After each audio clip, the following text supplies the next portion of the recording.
How do you guys keep two screens going when there's a lag and you're trying to listen?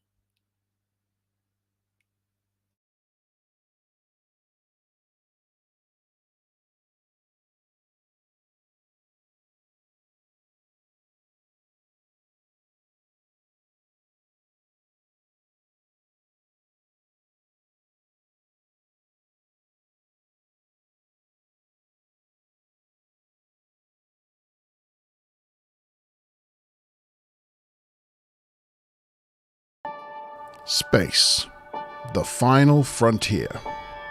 This is a review show for Star Trek The Next Generation. Its continuing mission to explore interesting plot points, to seek out goofs and continuity errors, to boldly go where no other TNG review show has gone before.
It's Wednesday.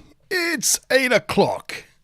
It's the TNG Review Show. Whoop, whoop. Whoop, whoop. Good evening, everyone. Hopefully we are online. We're live on the interwebs. My Virgin Media internet connection doing its damnedest to sabotage any live stream this evening. I actually did a ping test and I had 0.8 megabit upload, and I was like, "Oh no, this is not going to be good." But I think we've made it on air. I think we're here. Yes, I'm here. I'm joined tonight by my co-host Mazimut Bob and Hello. and Tavikins. Good evening, Tavi. How are you doing this evening? Very good, very good. Flustered, but good. Flustered, but good. Mazimut Monty Bob. Van's a little flustered as well, aren't you, Monty? I'm very flustered. Yes, very flustered. It was a bit of a trial getting this up and running. Over the last half an hour, I've been panicking in this house, a little bit panicking. But yeah, how are you, Mazma Bob? How's your week going?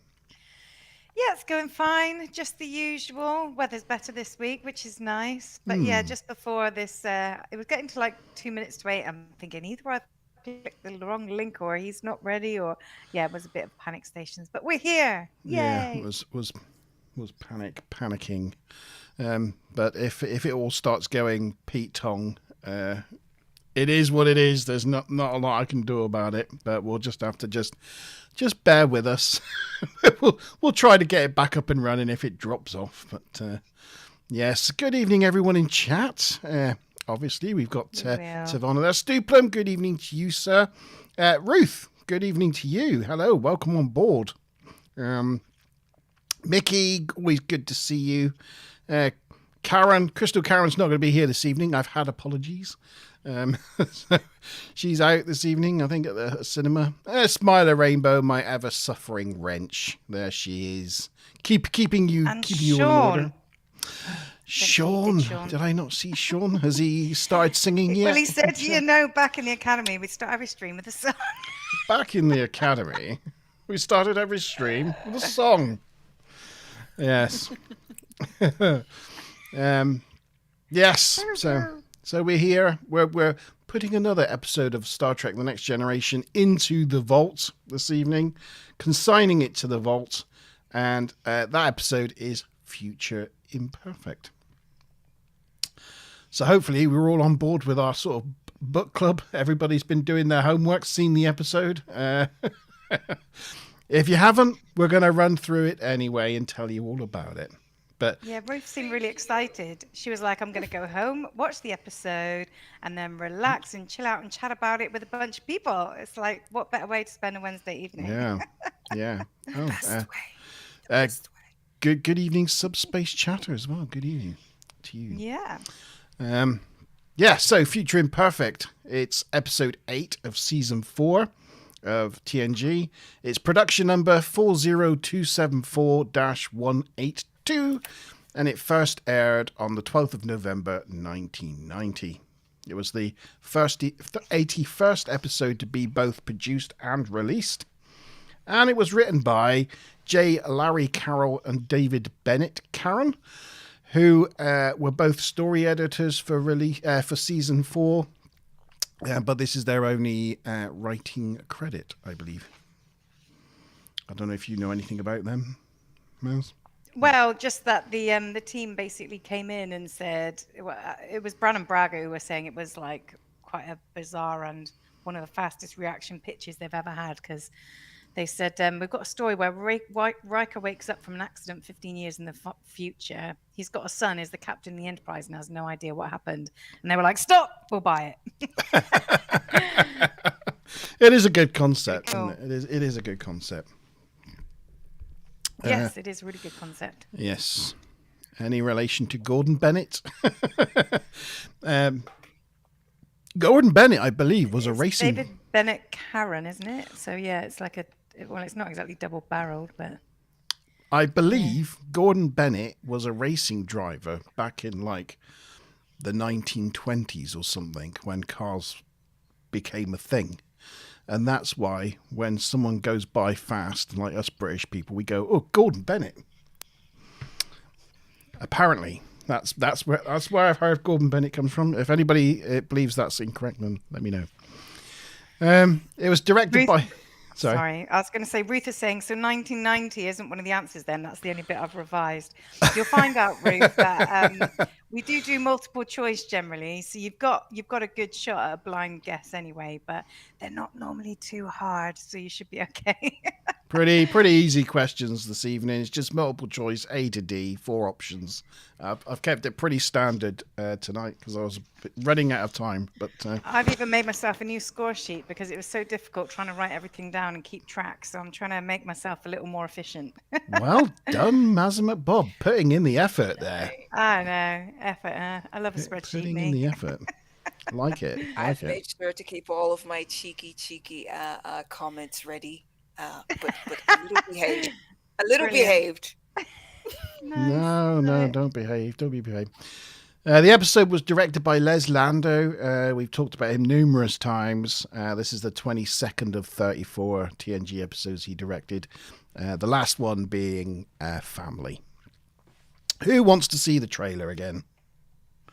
Trailer! Let's see the trailer for the episode. Hang on, let me just sort that out. So we've got it. Share. That one. Where is my husband? Here He is should the be trailer. in chat by now. I can make it bigger. There you go. That's better. Okay, here you go. Here's the trailer for Future Imperfect. On the next exciting episode of Star Trek The Next Generation, imagine waking up in a mysterious future Data, I haven't remembered a day for the last 16 years. where time has altered the crew's destiny. Perhaps it would be best if we discuss this. Shut up!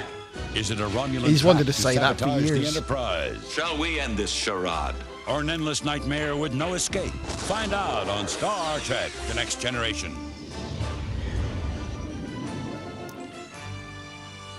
Looks like an exciting one, doesn't it? Like you can belay that "shut up" number one. Oh, that was a brilliant line, though. Yeah, it was good. It was Are good. you sure? Are you sure Will Wheaton didn't take a part in that writing? That was added in there. Well, maybe he did. I mean, he wasn't in the episode. Maybe he was, pulling strings from behind the scenes. You never know. You never know. Okay, so let's get the first picture up, and we'll get into the scenes. Come on, there we go. First picture of the Enterprise. There she is. Glorious. Okay, so the trailer. The teaser, sorry. Not trailer, we've done the trailer. Teaser. So, in the captain's log, we learn that the Enterprise is conducting a security survey on Anais, in the Anais sector near the neutral zone. Uh-oh. That's never a good thing. Commander Riker's having a birthday party in 10 forward. In front of everyone, he's playing the trombone and fails to hit a high note. Wah, wah, wah. He blows out the candles on his cake and everyone laughs as he wishes for music lessons. I think in that scene, when he wishes for music lessons, I think he forgot his line. Because when you look back at Sort it... of pauses. Yeah, Troy asks him what did he wish for, and he kind of pauses, and she slaps him quite hard on the arm.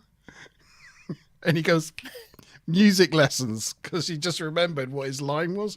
And then they all fall about laughing because he cocked it up. But then I think they thought that looked really natural, so they just left that in as like the actual, the actual take. Because it just seemed See, a real I thought a he real was moment. going for some sort of unique comedy timing that just sort of struck me as slightly not quite right. But yeah, you could well be right. Maybe he did forget his Yeah, I line. think so. I think so. And I don't know if we've discussed this before, but Jonathan Frakes actually plays the trombone. Does Did he? we know that? I did Yeah. not know that. Because I mean, you know me, so I'm, I don't know, Tavi, if you're aware, but I'm a musician. In fact, you can probably see my lovely piano behind me. Woohoo! And I'm always like, when people are pretending to play instruments, it's always like grates on me that it looks so terrible and they fake it so badly. And I was thinking, do you know what? He's faking that really, really well. And then I thought, I think he actually plays. And I looked it up, and he does. He used to play in a brass band, so that's why they worked it into his character. Ah. And even when he's talking about the embouchure and stuff, I was thinking his mouth looks exactly right. That's really good fake. I honestly never knew I that. play the Yeah, violin, so I have several comments concerning Data's playing. Oh, yeah, it's terrible. I play the violin as well. And it's really hard to fake because they just can't keep the bow in the right place for a start. It's really hard to do, right? It takes years of practice. That's probably one of the worst instruments to fake play, the violin. Yeah, It always really, looks really awful. hard. It always looks awful. Yeah, it does. It is just such a difficult instrument, frankly.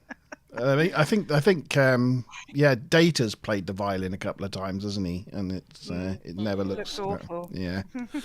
Yeah. Apparently we're lagging on stream a little bit, so apologies for that. Can't be helped tonight. Just have to bear with us. If it gets too bad, let us know. Let us know. I got a comment on Ruth said Riker's the laugh playing is in the later real. one. Yeah. Leia, when he gets with his son, I want you to look at the way his son is playing, and to me, I just think it's weird how he doesn't address it. I'm like, don't you know how to? Right. Okay. Okay. So. We'll have a little look at that later on. Yeah. Yeah. And Ruth agreed that she thought the laugh did seem real. So yeah, could well have been from it. I mistook. Oh, hello, Oh, Gleason. my first cheeky scene. Okay, watch the Here blue he is. the officer in the science blue. Watch where her eyes goes. Is this a video clip? No, it's not a video No. clip. No, unfortunately, we're not allowed to show video. Oh, darn it.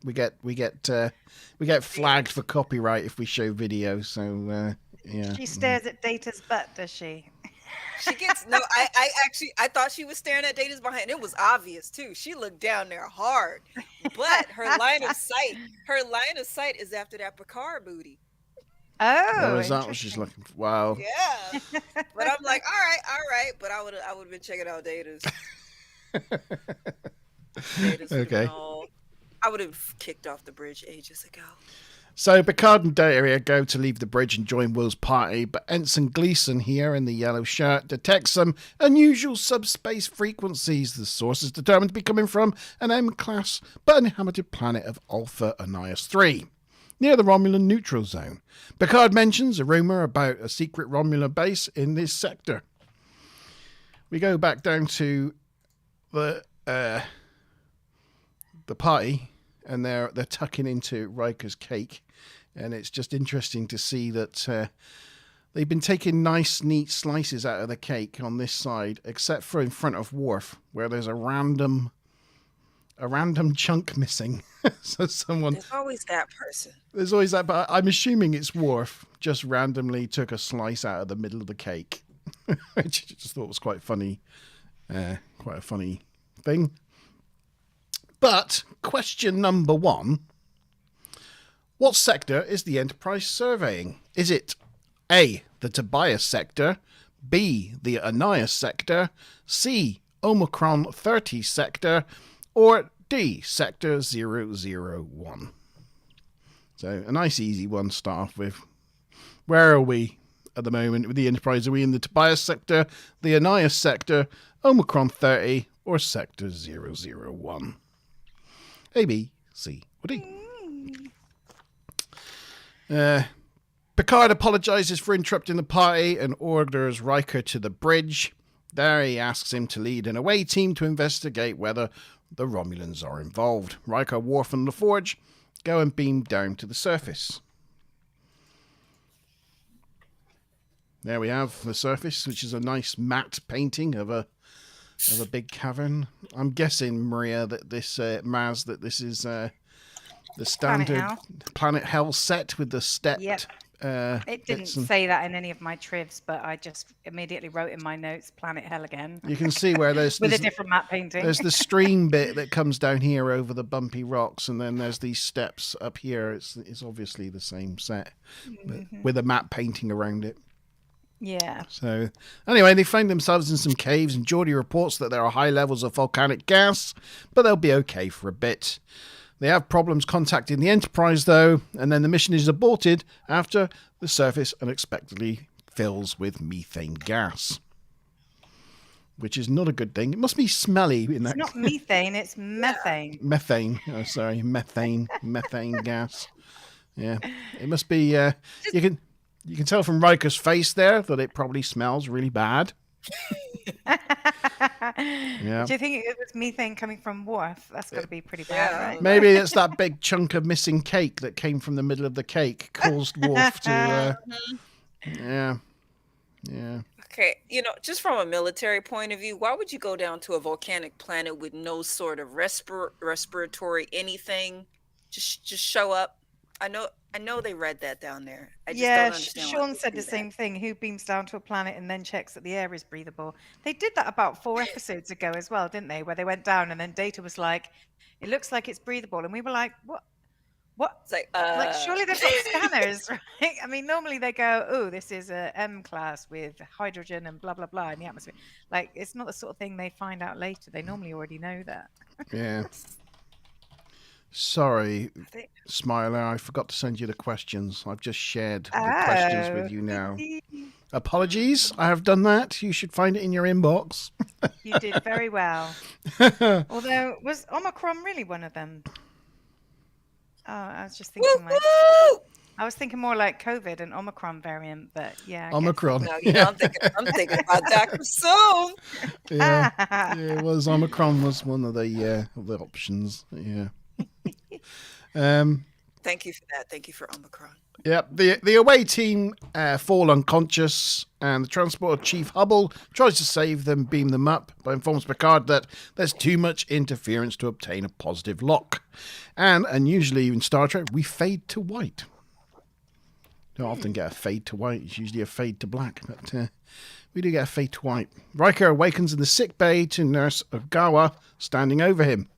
This is the first time Nurse Ogawa has appeared.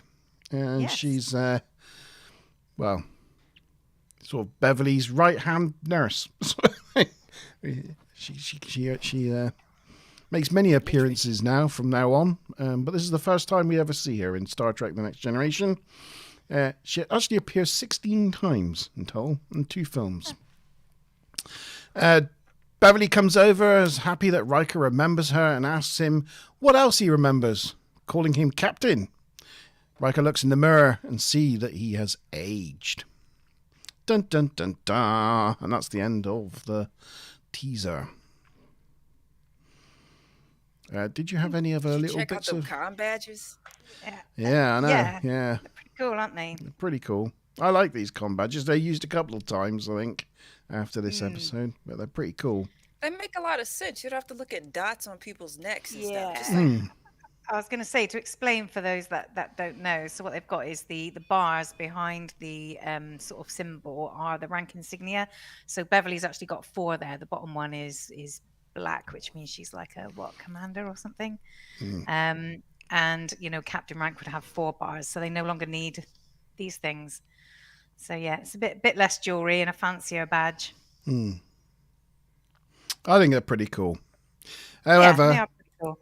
they couldn't decide whether they liked them or not in this scene, because we'll see her badge is revealed there because they've tucked her tunic, her overalls, into behind the badge so we can see it. But it goes from being behind the badge to being in front of the badge to being behind the badge, all in one scene. Some people had observed on trivia that 1 minute her badge is there, the next minute it's missing, but that's not the case. You're right. It's just a case that her jackety thing was covering it. Yeah. I think quite soon after the first scene, they get fed up with that, and then she doesn't wear her jackety thing for the rest of the episode, which is probably why, because, they found that annoying, I'd imagine. But yes, it does. In terms of other little bits and bobs, I mean, you're not quite at the end yet, are you? But at the beginning bit where Picard tells them to report to the bridge, Riker kind of nods at the people to follow him, but he doesn't actually confirm. And that sort of happens quite a lot in Star Trek, where they don't confirm acknowledgement of an order. Obviously there's normally protocol with Roger over and out and all that sort of stuff in the military these days, but there should be some sort of acknowledgement, which there wasn't. Smile a Rainbow, try pressing the live button at the bottom of your YouTube window. That might bring you back up to date if you've gotten a bit behind. Sometimes that helps. Just saying. But yes, the red shirts are usually the ones that are used for falling over and not being able to breathe when on away team missions. They should have taken some, or as it would be in TNG, yellow shirts, wouldn't it? Yeah, some yellow shirts. Yeah. So answers to the question then. I imagine it's probably everyone's got this right, I would have thought. But what sector are they currently surveying? Was it Tobias, Onias, Omicron, or Sector 1? And I it was... didn't see any answers from Mickey or Subspace. Mickey, are you out there? No. But yeah, Mickey hasn't answered. Well, yeah, unfortunately... Is he too late? No, Okay, no points fine. there. No points there. Everybody else has answered B. B, the Onias sector. Yes. Well done, everyone. Oh, Mickey's just snuck in a B. Look, Yeah, with a delay. Mickey. He's just snucked in there. Get in there, boy. He lives to fight another day. He lives to fight another day. sneaky bee. He's a sneaky. 20 points all round. And this score sheet is very, very helpful. It makes it really quick and easy for me. Oh, Yay! excellent. Excellent. Okay, so on with Act 1 then. Crusher gets Riker some water and asks him what's the last thing he remembered. Interesting to note that they changed the... well, I say interesting. It's these little things that I find interesting. But they changed the replicator slightly. It had 2 white lights, one at the top and one at the bottom, so far in season 4, and they've been finally replaced by LCAR screens. You remember it had LCAR screens on it before. Then they used it in the one where Data got kidnapped and the most toys, and the LCAR screens got replaced by alien screens. And then when they put it back, it still had the alien screens on it. And then they lost the original LCARs. So then after that, it just had white lights. But now they finally got around to putting the LCARs back on that. Anyway, it's the little things. Another little thing's driving me crazy. Who in their right mind leaves beakers so full of liquid in a hospital? Is that like the future's potpourri or something? Could be. This isn't the first scene. They're like all over the place all the time. Yeah. I didn't know if that was new or just this episode. It's because they look pretty. I don't know. It's weird. And also, I mean, the Enterprise does like bounce about quite a lot, doesn't it? They're always like shaking about. So you'd think that she'd end up getting chemicals all over sickbay. Yeah. The burns. Yeah. I stay relevant. People are constantly being injured. Yeah, that's right. They need me. I'll make it the chief medical officer. Yeah. Ruth thinks the red one looks tasty, so yeah, let's not let her near a bunch of potions. I think Ruth, you're going to be making her career. I think it's possible that they were used. Those beakers were used before. I don't know if I saw something about that. Do you think they're actually like a hard plastic set gel sort of thing? Rather Yeah, I think they've... I certainly hope so. I think I saw... I might not have. Bear with me. Sorry, I usually have these already set up because everything crashed. I don't have them set up now. Sean says he's no seaman, but he's sure there's like rules about stowing things. I don't know. No. Anyway, I can't find it now. The same as like driving a mobile home. You don't have stuff around clanking around while you're on the road. You put that away. Yeah.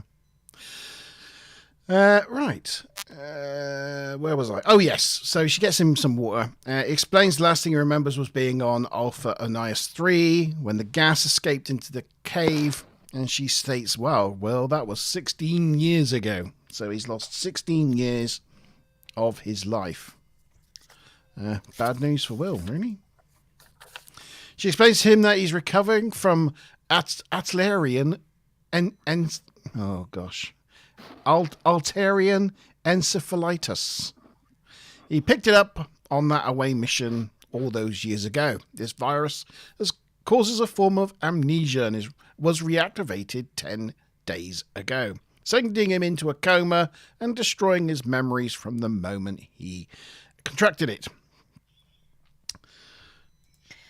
Michael Westmore was saying about the aging makeup that they were specifically more subtle than they have been with some aging textbooks. Because they've gone from like, kind of 30s to late 40s sort of thing. So they were like, well, there's not going to be a need for that.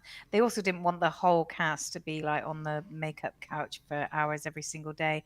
But yeah, it would have been daft to do anything more than that. I almost wish they had gone for more subtle effects with some of the other agings that they've done. Yeah, rather than the big rubber mask. Yeah.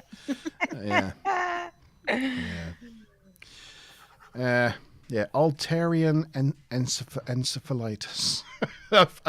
What's funny though, I was imagining Riker to say something like, "I got what?" Yeah, she didn't have anything. I got what now? I use protection everywhere I go.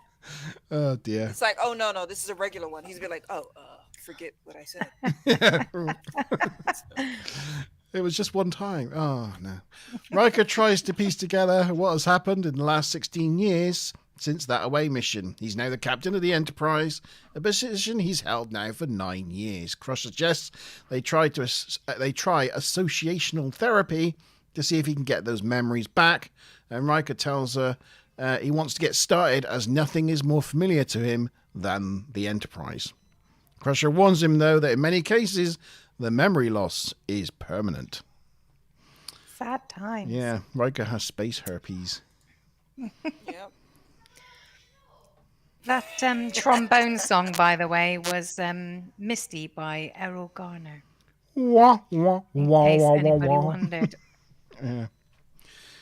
Crusher leads Riker to his quarters, and they pass a female Klingon crew member on their way in the corridor there, and that's the last time we'll see a female Klingon Starfleet officer until we meet B'Elanna Torres in Star Trek Voyager.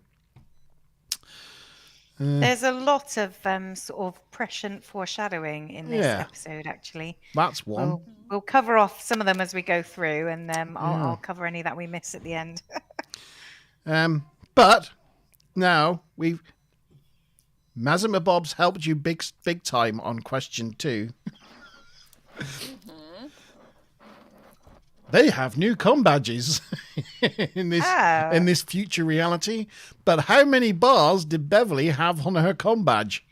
Did she have A, 3 gold, B, 4 gold, C, 2 gold and 1 black, or D, 3 gold and 1 black? 3 gold, 4 gold, 2 gold, 1 black, or 3 gold, 1 black? Sorry. What a mess. just giving the points away. People would have got that anyway without my help. They would have done. They know. Sean noticed the Klingons walk. Now I noticed the same thing. I did. She had this weird little she kind had of a catwalk bum wiggle kind of going like on. she was kind of sauntering down the corridor. That's not the way you imagine Klingons to walk. You know, you expect them to stalk with a bit more kind of purpose, not do like little bum wiggles along the way. It was rhythmic. It was rhythmic. Definitely rhythmic. It had me for some reason captivated in ways that I can't understand myself. I was busy focused on her unusual cross ridge. It looked like a circle with a cross in the middle, and I'm like, what's going on with her head? And of course, you guys are looking at other stuff. I know. I'm like, look at her bum Miss my wiggle. opportunity. I gotta go rewatch that. Give me a minute. You missed the Gotta bum get wiggle, Netflix. Tabby. I gotta see it.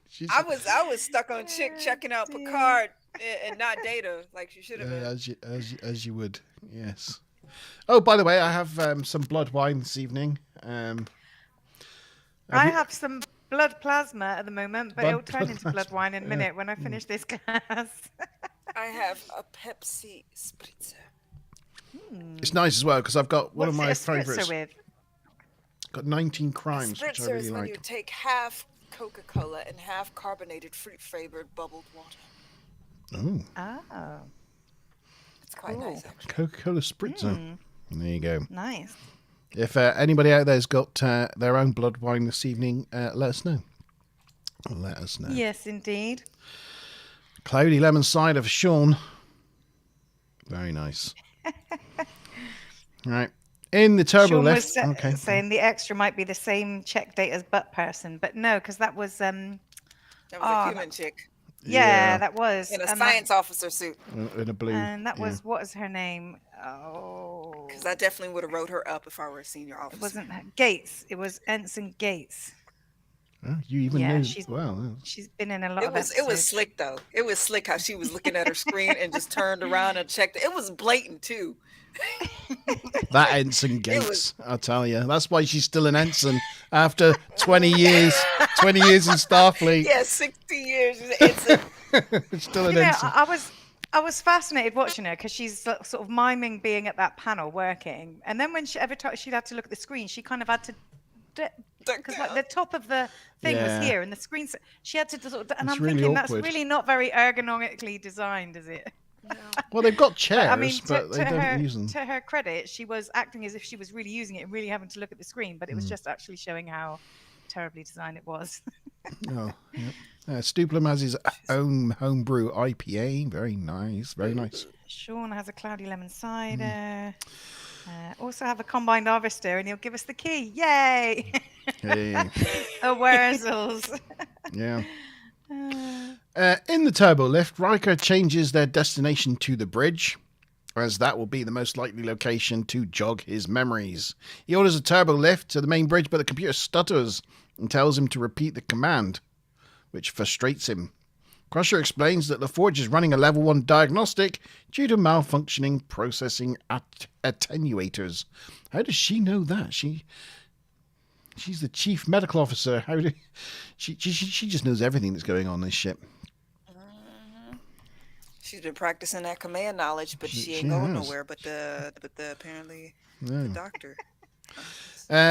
As Riker enters the bridge, he's surprised to see LaForge no longer needs his visor due to having cloned implants.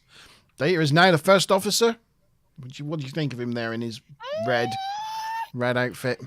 I don't like the way it hangs off of his booty. Look at all that wrinkling. It looks like quite that. big on him, doesn't it? It's, Yeah. I think that was... They probably didn't make him a special one tailored for this episode, did they? So he would have had to have wore like an extras. But they weren't going to make him the chief science officer, apparently.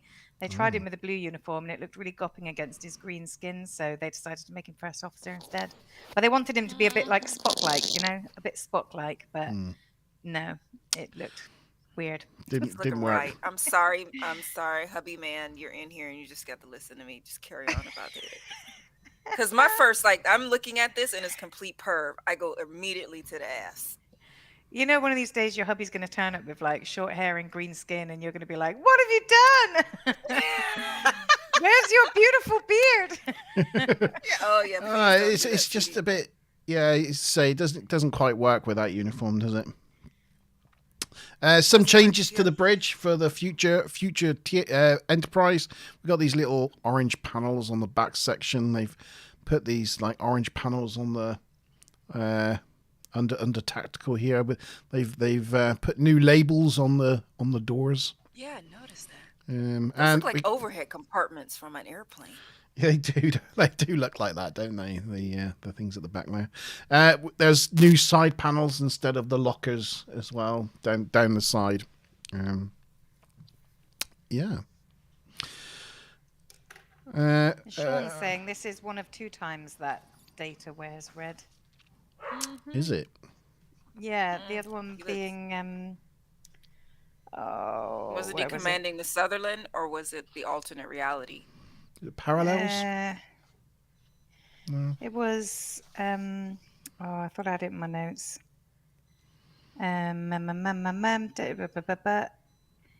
Yeah, Chain of Command Part 2, where they depict him as first officer. Don't worry, the beard's never going, apparently. So you're safe with the beard. Oh my gosh. Yay. He says he's not jealous, so you can ogle away, my love. No, it's all right. The beard is where he gets his superpowers. So it is. Yeah. It's his Samson. Data's now first officer in blue there. Worf's in Data's old position and has a scar on his face. At the helm, we see Ferengi Ensign, which is, like we were saying a minute ago, a bit of a foreshadowing, because we won't see another Ferengi Starfleet officer until Nog in Deep Space Nine. So, more foreshadowing there. Faux show. Faux show or foreshadowing? There's there we go. There's a warbird. So, Captain Riker temporarily places the Enterprise on red alert because a Romulan warbird decloaks right in front of him. He's quickly informed by Data that the warbird was expected, so there was no cause for any alarm. And lo and behold, who's on the warbird? They open up communication, and it's Admiral Picard with Deanna Troi in tow. They ask how he's doing, and Riker tells them he has felt better. But then they say they are beaming over straight away. So they beam over, and they meet in the observation lounge. Riker tells them he's missing the last 16 years, which is a bit of a blow. Turns out that the Admiral And the Romulan ambassador have arrived to sign a peace treaty between the Romulan Empire and the Federation. Captain Riker has been a key figure in these negotiations, having saved some Romulans in a prior encounter in the neutral zone that really impressed the Romulans. Riker doesn't feel he is in any condition to negotiate anything, especially with the Romulans, but Picard still thinks he's the man for the job. Oh, some changes there to the chairs in the observation lounge. They got new pillows, I guess. I don't know. That's the first time Deanna's worn a formal uniform since Encounter at Farpoint. Yeah, she always looks better in a proper uniform, I think. I never like her counselor outfits. I prefer the proper uniform. Yeah, she doesn't wear a proper uniform again until season 6. Chain of Command, was it? Yeah. After the briefing, Troy goes with Riker to his quarters and they talk some more. And Riker thinks it's a good idea as he's had enough surprises for one day. But then when they get to the quarters, they hear a trombone in the next room and they find his son. You see those cheeks? Yeah, Big old puffy He's cheeks. got good puffy cheeks. He's yeah. Not supposed to be doing that. I don't know. It's not how you play a trombone. He does say to him he's trying too hard with his mouth and he needs to relax more. So at least he gives him a little bit of direction. So that was the end of Act 1. And Stuplum says Admiral with a beard, which is a good point. And we did have on the Facebook chat, there was somebody who said, watched it recently. I thought Picard should retain the beard. Now, it's a shame that Kaz isn't on tonight because she has a huge Picard crush. I was going to ask her opinion on that, but I've seen online as well some people who have Picard crushes saying that they think he looks super, super sexy with a beard. I just wondered what people in chat's thoughts were.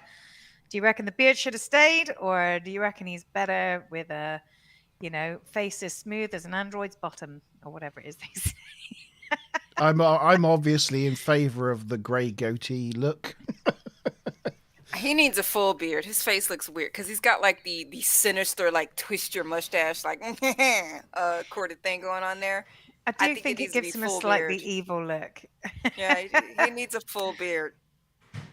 But distinguished. Make it full, because he got that nice side hair, and it would go right down into like a nice tapered beard. I'd be like, woo! I'm a Joy Starfleet today. I don't like the side hair. It makes him look older. I always think that. Older, though. Yeah, I mean, it's supposed to make him look older, but yeah, I agree that this whole look makes him look older, but Make him look sexy. Y'all hating on the hair. I mean, take Q for example. Q looking older with grey hair and a beard looks way sexier than he used to with black hair and smooth face. Sean thinks he looks like Lennon. Oh, it's very good. Yeah, Q was a whole snack in Picard. I was like, oh, when he snapped over, I'm like, damn, he got sexy. Sorry. I was having problems. Yeah. Lennon, though, that was funny. He does have a full beard and all good things, yeah. It looks a bit fake, though, doesn't it? Yes. Right. So answers to question number 2, then. It will shock everybody to learn that, I'm guessing by now everybody's answered.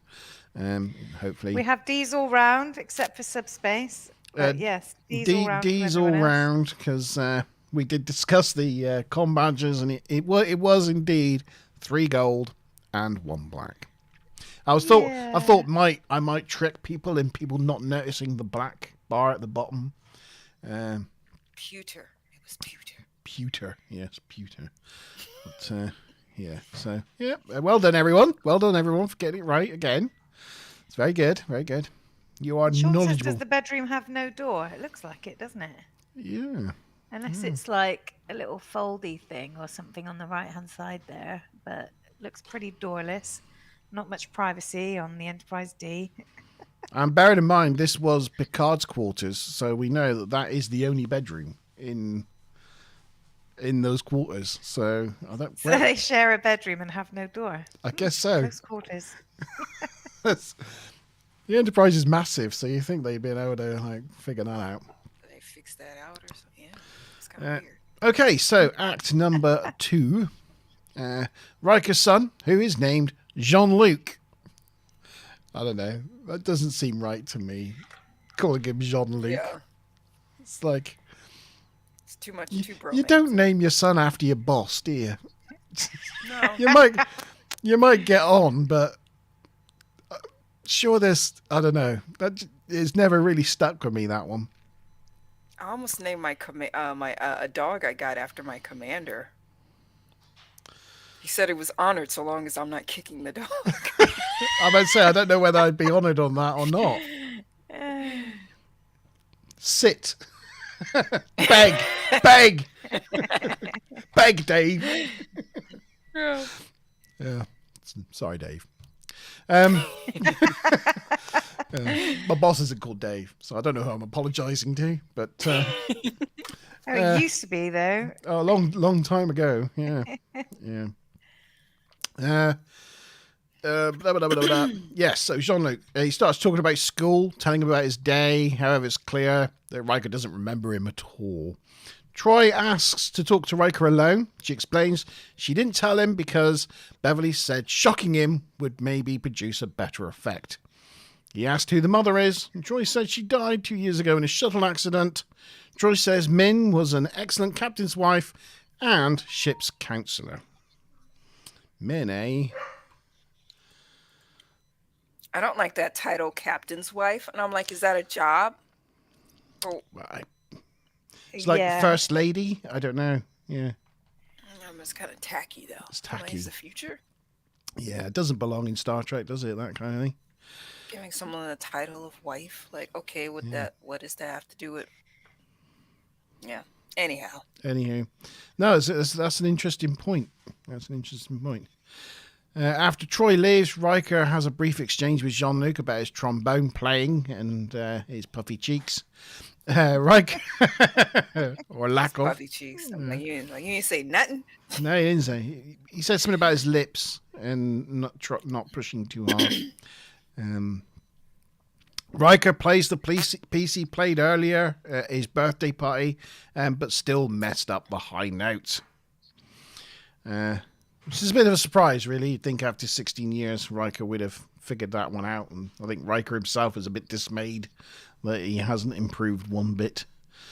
He then tries to call up his service record on the computer, but the computer stutters and stalls again, which frustrates him.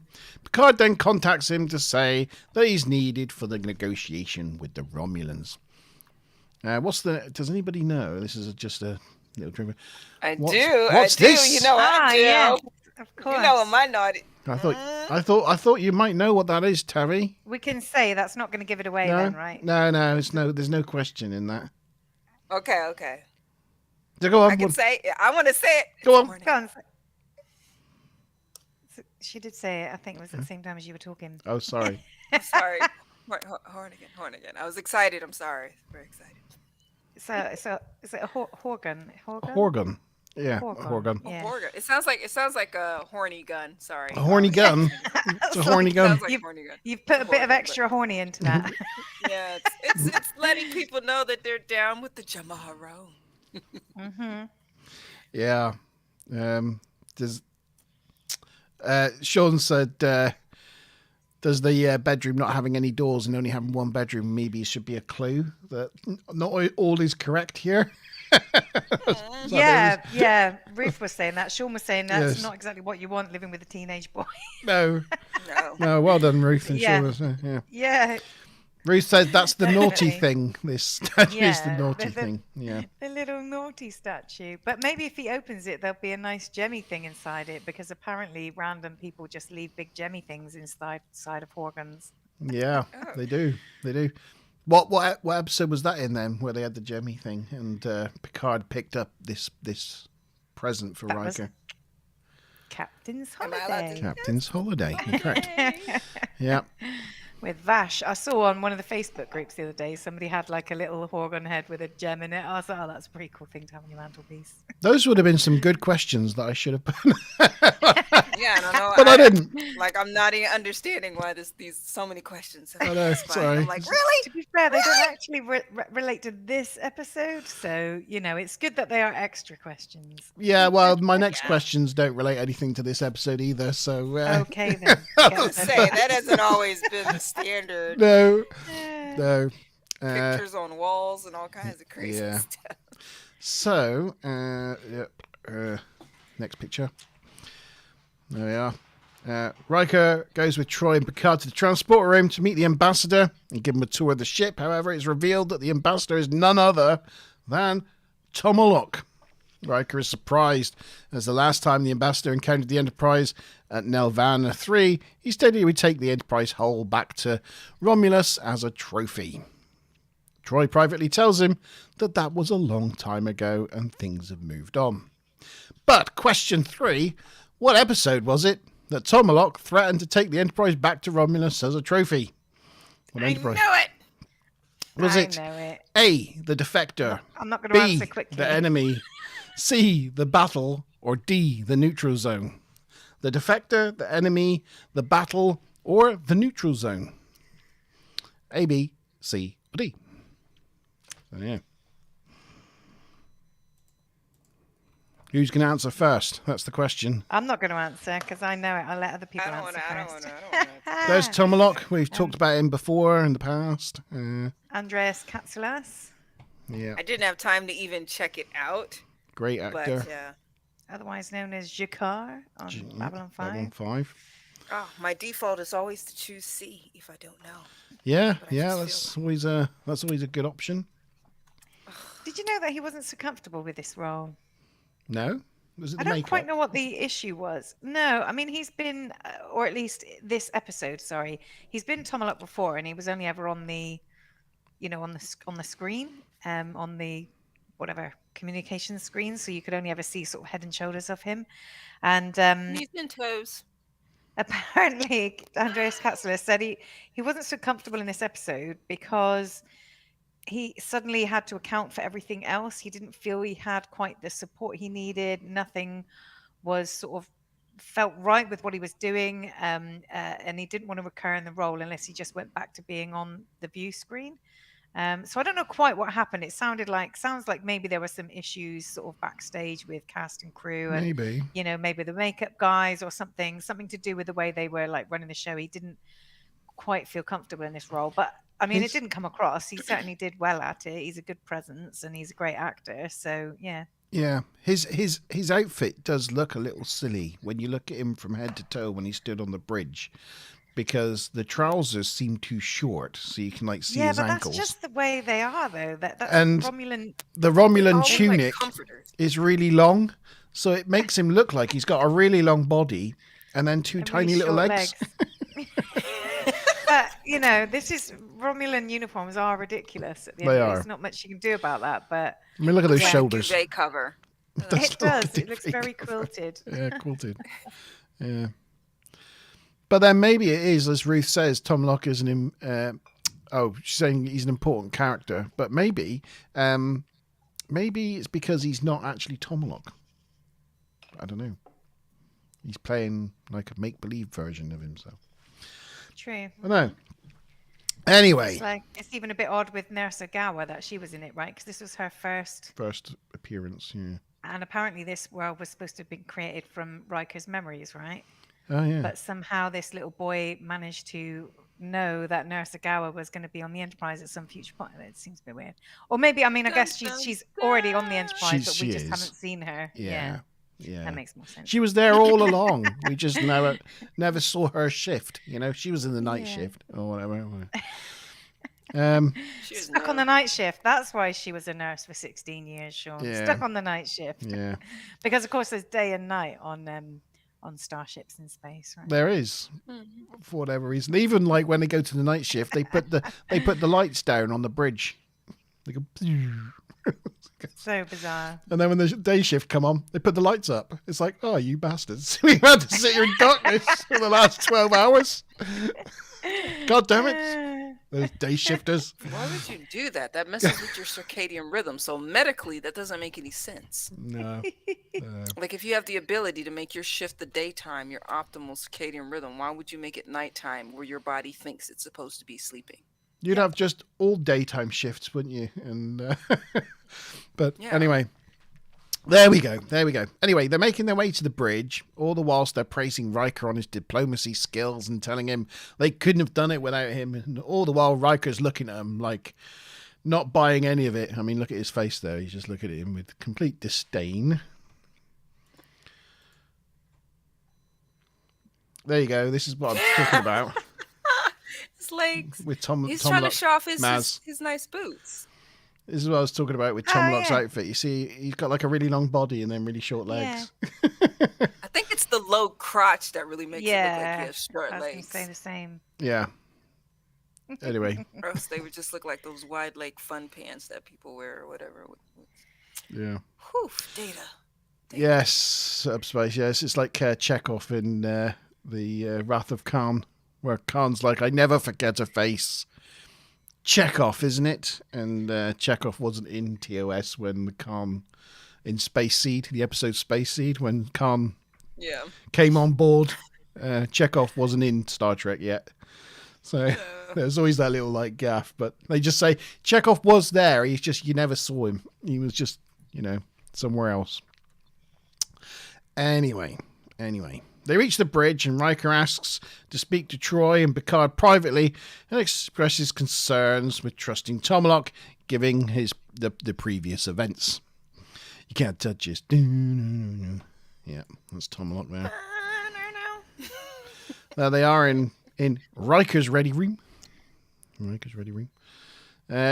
He's especially alarmed that they'll be taking Tomalak to Outpost 23 to sign the treaty, since it's a key Federation defense of the neutral zone. Picard assures Riker that Outpost 23 no longer serves that purpose. It hasn't for some time. Breaking the conversation, Crusher informs Riker that Jean-Luc, not that Jean-Luc, the little Jean-Luc, has hurt himself and is in sick bay. And that's the end of Act 2. Okay. I know that Also this have- is. Sorry, carry on. I was like, from a military point of view, why would you not have already briefed your senior staff instead of letting him magically figure it out along the way? Kind of asinine. Well, Stuff is that, hey, you lost your memory. Let me sit you down over here because you got to do a job, and this is the stuff you need to know. Not They even a did say it would dossier. be properly briefed earlier. They said, "Oh, with really detailed briefing, you can still continue." But then they didn't actually tell him anything. Yeah, it's like you didn't tell him about the Romulan yeah. Tomalak. His I, name. I think it's because they did say early on in Act 1 that what was it she said she was trying associational therapy, so he had to feel things through by himself to try to bring his memories back. So that was the way it was trying to explain why he's got to feel his way through it. Well, I'd with be not like, I don't telling me think how you're to a kid doctor. and stuff, that might work, but not with the negotiations. They would No. have to Yeah, it's be like- on all of that. That's Yeah. ridiculous. So, didn't But you the know? other thing is, Oh, and no, I know of that course. this is a fantasy, and I know that the whole point was that the kid wanted his attention at this point, but there's no way on the Enterprise that a broken bone, which is easily fixed by a machine within seconds, would cause you to take your captain away from negotiations, which have taken 4 years to you would just fix the bone and send the kid on back to school or something, wouldn't you? You would. It's like, And let to him pull know him away how- at that point would have been crazy. Yeah. Yeah. But it gives us a nice little moment with his new son, I guess. Yeah. So going back to the answer for question 3.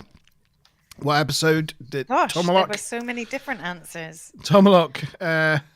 threatened to take the Enterprise back to Romulus as a trophy? Was it the defector, the enemy, the battle, or the neutral zone? And the answer was Mazma Bob. The Defector, I think. But then when everybody started putting different things, I started to doubt myself. Did you start to doubt yourself? I did. It was A, the Defector. Yes. Ah, nice. Only 3 of us got that right. Yes. So myself, Sean, and Tabby's hubby got it right. He answered a question. So You did? What? yeah. Yeah, Oh, That's a go 60-point baby. question. So you've just well drawn done, level hubby. with most other people. Yeah, well done. Well done, that man. Beard coming in clutch.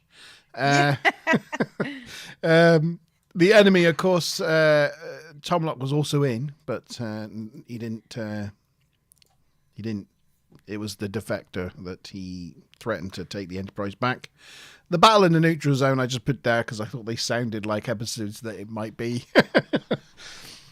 And they all began with the, which I thought was nice and consistent. Right, so onwards to Act 3. Okay, so we go to sickbay to find out what's happened. We find that Jean-Luc was playing Parisi squares and broke his arm. He's wearing the same natty blue uniforms that they wore in the first season when we saw like I think it was Yar and Worf going off to play Parisi squares. We don't actually know what Parisi squares is, I don't think. I tried to look it up, see if we had any pictures of what it is, because they mention it a number of times, but we've never actually seen it. Riker initially scolds him, but Crusher sets him straight, taking him to one side and saying, how old were you when you first just hurt yourself playing Parisi squares? And then Riker's like, yeah, okay, I was younger than that, probably. Riker then, feeling out being a dad, starts talking, taking the fatherly role, and tells Jean-Luc that he's the most important thing to him in his life. They leave, and in the turbo lift, Riker explains that his father wasn't there for him, so he commits to building new memories and being there for Jean-Luc as he grows up. He then mentions taking him to the Curtis Creek program, and Jean-Luc says that they've been there many times, and he has lots of good family memories of fishing with his dad and having fun with his mum in this program. So they get back. This was quite a nice little scene, wasn't it? It was, yeah, it was nice, and they have like a bit of a hug at the end of it, and yeah, the boy there, I can't remember his name, but do you recognise him from anything else? Yeah. He was in a couple of things in the 1990s. He was. I did look it up, but now my memory fails me. I know him very well from a comedy series called Dream On. Oh, that's not what I knew him more from. He played the son of the main character in Dream On. Ah. Which, actually, watching this episode and seeing him there just reminded me about Dream On. And I'm going to go dig that, find that. It's got to be on a streaming service somewhere. Because it's absolutely fantastic 1990s comedy. It's a bit raunchy, but I remember it being brilliantly written. I remember him more from the New Adventures of Superman because my other half watches that like I think Jake, did he couple play times Jake? a year. Jake and Jack, yeah, he was Jack. like, wasn't he like the little brat that like Lex Luthor That's took on right. or something? Yes. Yeah, New Adventures of Superman, which you've seen many times. Many times. Anyway, Dream On. I recommend it. It's one of those series that, unlike Friends and Frasier and things like, or things like that, never really it had its time. And then people forgot about it, or networks didn't want to re-show it because it had like raunchy material in it. But it's hilariously funny, and I Tabby's like raunchy stuff. Let me find it. Yeah, it had like even though it was like a mainstream comedy on network television, it had sex scenes in it, but they were really well done. I probably saw it. Like it's ringing a vague bell, but I think no you were idea. too young for it, Maz, when it came out. I feel so young. But this scene here was added super last minute, like written the night before they filmed it, because they realized that the whole show runtime was running short, so they actually added this in, and I think it added a lot to the episode actually. So as an afterthought, I think it was quite a good one. Yeah, I think it elevated the episode. Definitely. Ruth Right. says, when I go back to things I loved in the 90s, they never seem as good now, except for Star Trek, of course. Oh no, Ruth, no. The 1990s was I think the golden era of television, of network television, especially, because you had like Stargate and X-Files and Friends, and Yes. I just think there's so many great TV. Buffy the Vampire Slayer. Oh, I love that so bad. Love it. So many great shows, TV shows in the I never got into 1990s. Buffy. I wasn't feeling Dig it back Hilarious. out. It's great. It's really good. It's Yeah. great. Anyway. I Mark hated her tried to name wa- so much that I just couldn't. Mark tried to watch that with his daughter a few years ago, and I was like, when it gets to around season 6 or 7, it gets a bit raw. And he got to an episode, he was like, I'm not watching that with my daughter anymore. We never finished I it. was like, yeah, it does get a bit sexy towards the end. Buffy and Spike's just doing it everywhere. I know. They just I was can't like, stop. oh no, Like we can't watch bunnies. this anymore. Yes. Yeah. Oh, and Smiling Prince Rainbow of saying Bel-Air. Fresh Prince and Fresh Buffy. Prince. Oh, Yeah. and Ruth enjoyed going back to Buffy. Yes, another Slayer fan. Yeah, it's great. I was Great. a kid, so there's a lot of kids shows that I remember, not that. Because I'm like, Thundercats! He-Man! Thundercats. He-Man, Thundercats. Yes, They're remaking Thundercats. Thundercats. They're going to make a Are they? Thundercats no. movie. Yeah. Snarf. Oh. Yeah. They're bringing back. Oh, I mean, I know they brought back the Thundercats cartoon, but they're actually making a live action, like MCU type, big budget Thundercats Ooh. film. Interesting. Oh, Yeah. speaking of raunchy, We will did anybody see. ever watch He-Man when they were little and listen to it as an adult, his intro song? It is so machismo. That is funny because you got everybody presenting this man as like he's the most powerful man in the universe. So the song is like all the men, he's a man's man. They're like He-Man. And then the chorus comes in of all the chicks in the background going, He-Man. I was like, so the ladies are swooning in the background and the men are chanting him on. And I'm like, what? This is subliminally the most ridiculous and awesome song simultaneously. I listen to that just because it just makes me laugh. Brilliant. So, yes. Back to the show. I'm sorry. Anyway, Good. He-Man. And the masters of right. So they head back to their quarters. And Riker looks up the family records on the computer. Come on, picture, get with the program. However, he recognizes his wife in the video as Minuet, the holodeck character who appeared to Riker 3 years earlier. Thus, he immediately realizes that this is not the future. This is some sort of trick. And he gets a bit angry. Just as he gets angry, LaForge calls him to the bridge. But question 4, third rock from the sun, Mouse. That's a great shout. Well, no, it was Smiler that said it. I just echoed it. I was like, oh my God, you're so right. Third rock. Amazing. Third rock. Yes, third rock. But question 4. So you guessed it. What episode did we first meet Minuet? Was it A, The Big Goodbye, B, Coming of Age, C, Home Soil, or D, 11001001? The Big Goodbye, Coming of Age, Home Soil, or 11001001? A, B, C, or D?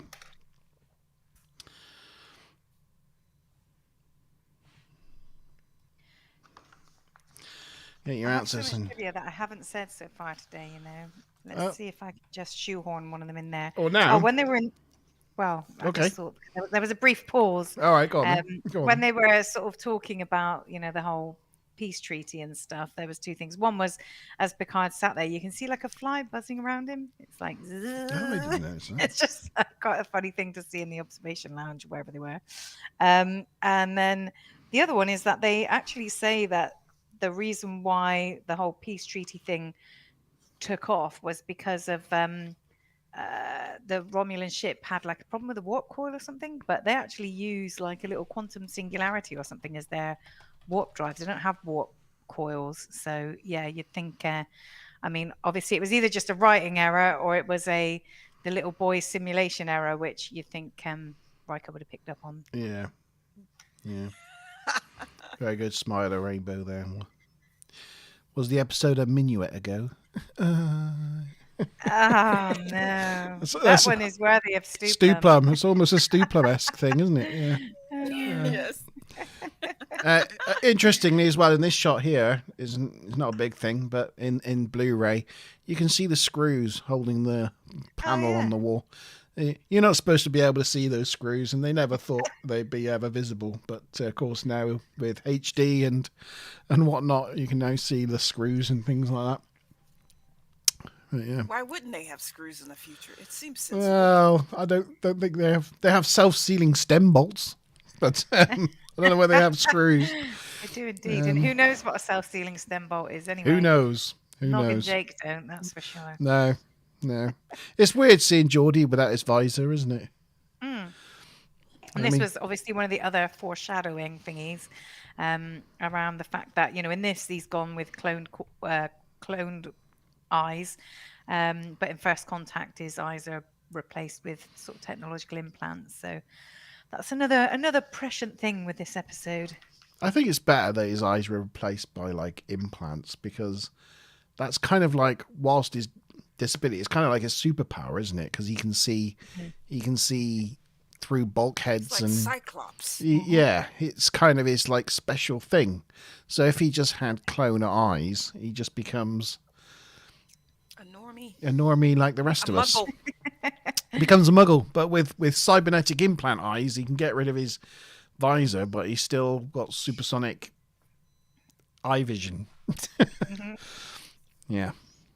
On the bridge. Been like, oh, this is what we're going back to? Oh. Yeah. What?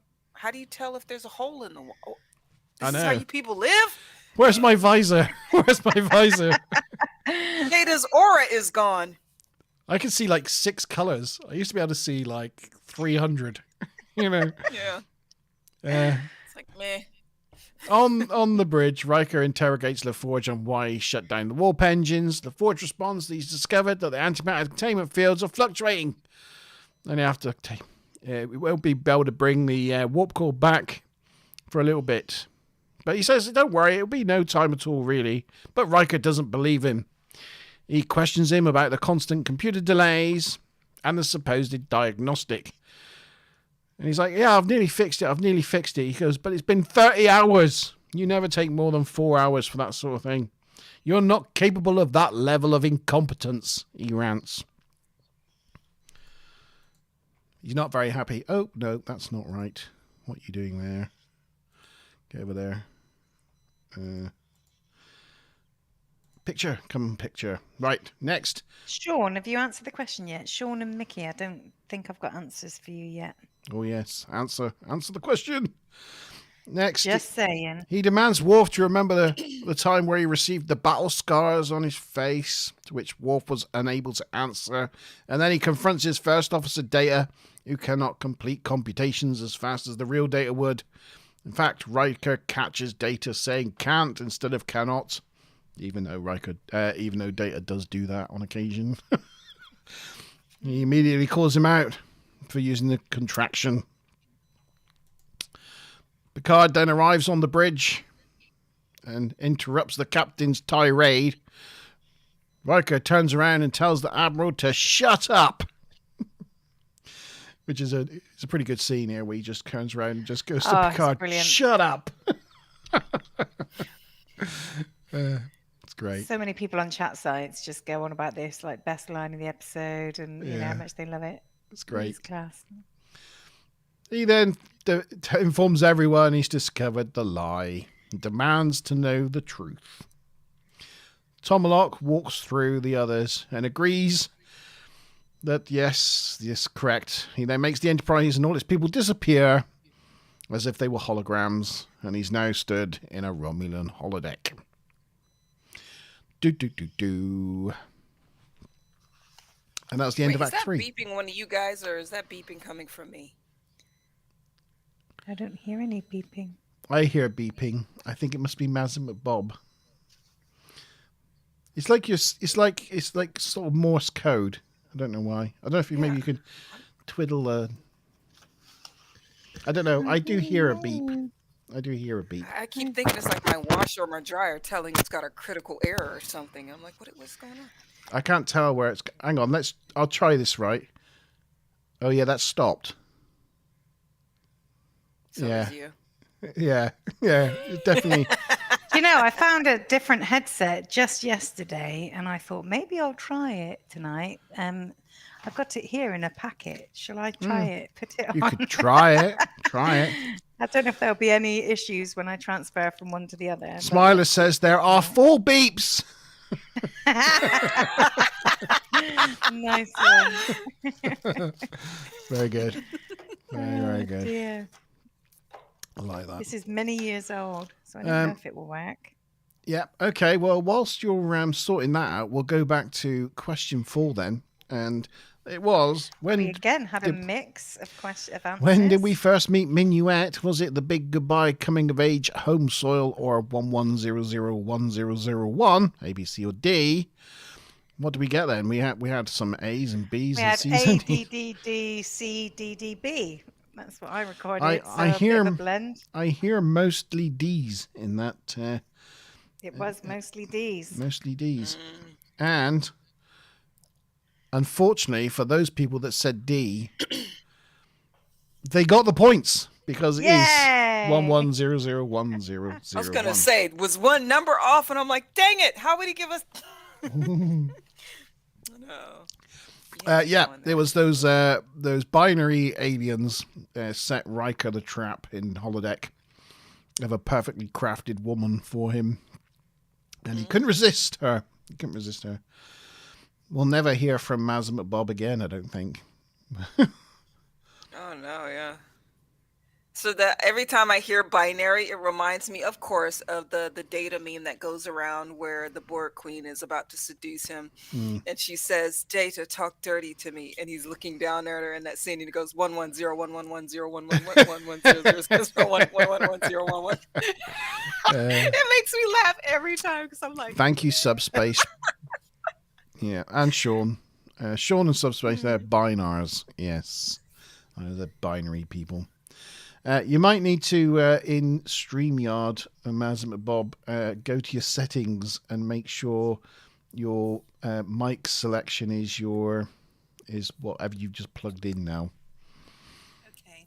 Oh, no, I hear you. Oh, yeah, no. I was going to say I can hear you fine, but can you not hear me? You're very quiet. Can you put your mic a little bit closer? Does it bend? Not exactly, no. All right. I can hear you louder. I mean, I've just had to turn my volume down. This headset is so much clearer and louder. It doesn't feel so comfortable because I'm used to the others, but Ironically, it's not picking up my voice as well. it doesn't pick up your voice quite as well, but I still hear beeps. But then it still must be. beeps. I mean, there's literally nothing beeping here. It must be something to do with my computer or the feed or the connection or. Yeah, it might be. So long as it's not my washer. No, that's fine. It's fine. It's all right. Don't you worry. Don't you worry yourself about it. I've been on the verge of getting up to check it and even out because I'm like, it has never beeped like that before. What the hell is going on? It might be. We'll off thing afterwards. We'll go through some mic settings. It might be that your boost is on maximum, so it might be just trying to gain stuff when you're not talking by giving us static. But it's definitely causing some beeps. Anyway, don't matter. Not to worry. Just keep talking, Maz. That's it. That's not... Well, yeah, it's difficult, but yeah, I can try. Did you want me to switch back then if you're not really hearing me much? Smiler says, Maz is so far away. So is it not coming through very well? Go ahead. Go ahead and switch back. I'd switch back if I was you because you sound better with the other one. All right, I'm switching back. Sorry, guys. That's all right. We're just, trying things out, aren't we? Experimenting. Yeah, so he's on the holodeck. It's the first time we see a Romulan holodeck. So, that's... I assume that's what one actually looks like, because, because who knows? Have we got Maz and McBob there?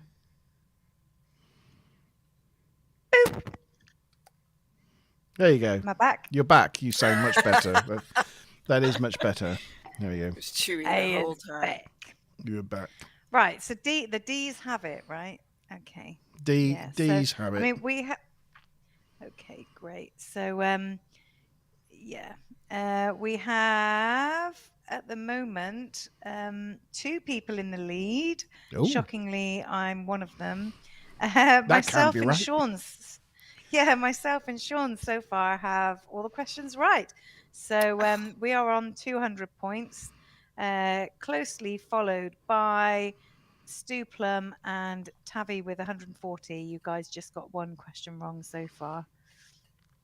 And And Tavi Hubby. Oh no, sorry, you got the last one wrong. You were just on 60 points. Sorry, no, I lied. Aw. Yeah. So 200 points for Maz and Sean, 140 for Tavi and Stu Plum. Everybody else on 60, I think. Yeah. Ironically, Mr. Tavykins. the Subspace on 80, actually. Yeah. ironically, the beeping's now stopped.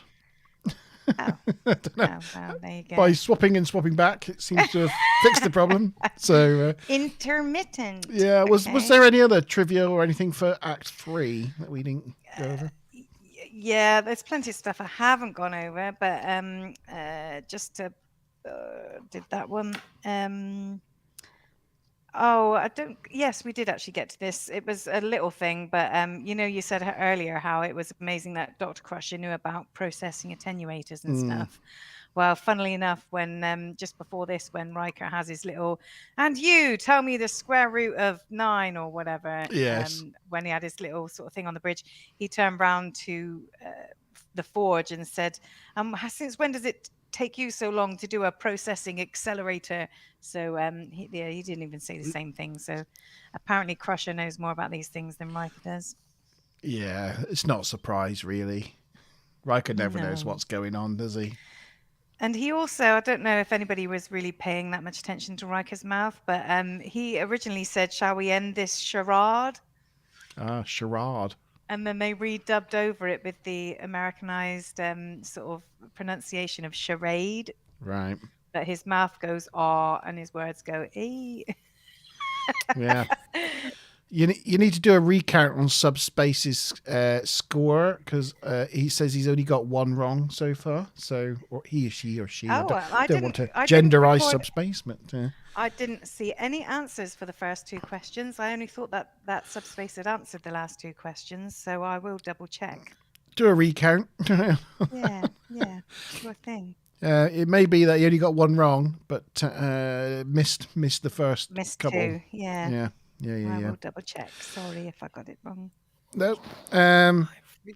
So Act 4 then, onwards and upwards. He's now been held captive by the Romulans there, and it seems like it was all a holodeck fantasy put on by the Romulans for their own wicked purposes, basically getting information out of Riker. Tomalak asks how he figured it out, and he said it was the computer lag, for one, and Tomalak explains that was due to the neural scanners.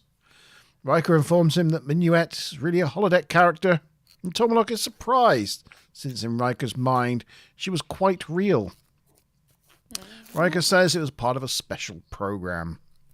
Riker is skeptical of the situation, though, asking why couldn't the neural scanners figure out the location of Outpost 23 from his own brain. Tomalak says that they are calibrated for Romulan minds, so couldn't get that level of information. But Riker is unconvinced, given the incredible details the program had created. Tomalak ends... Really?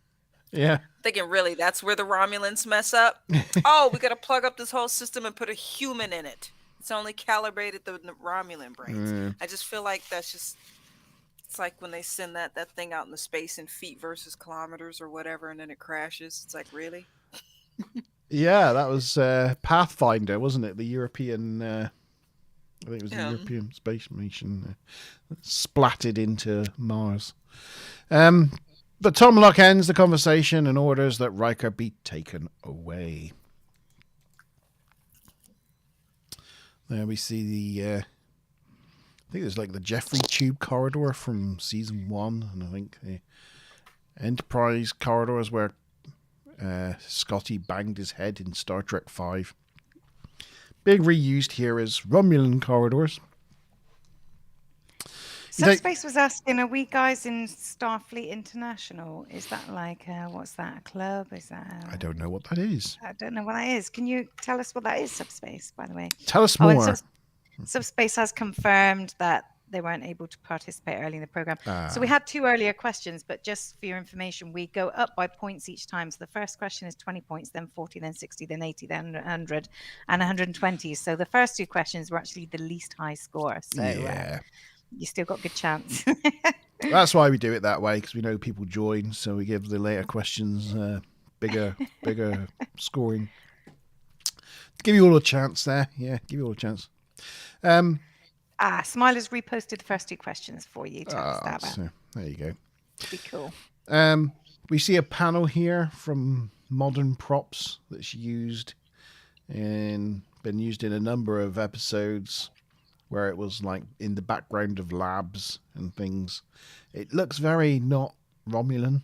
It looks like 1980s America. Yeah. You know? Modern props. When I'm looking at that and they're talking about the ridiculous incontinuity of Romulans having a deep-seated hate for android life and that all their systems are like numerical, I'm like, see, that technology right there will have me believe that. If it's looking like that, yeah. Yeah. Maybe so. Maybe. Sean says that round corridor has a long history. Yeah. Because it's been used in so many different things. Yeah, I think it might be Star Trek V. Might be the first time. I don't know. But yeah, it's been used and reused over and over again as various things. I can probably show you some of those things.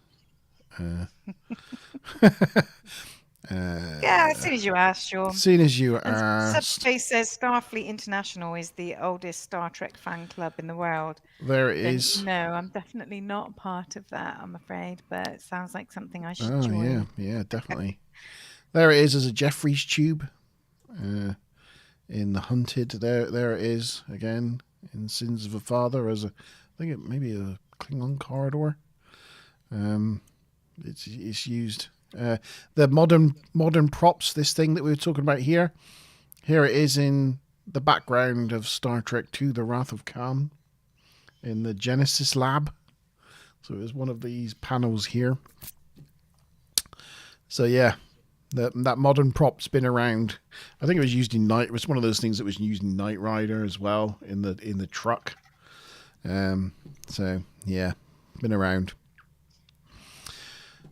Right, so he takes Riker to the cell whilst explaining on the way that he and his colleagues beamed down a kilometre away from the location of the Romulan base.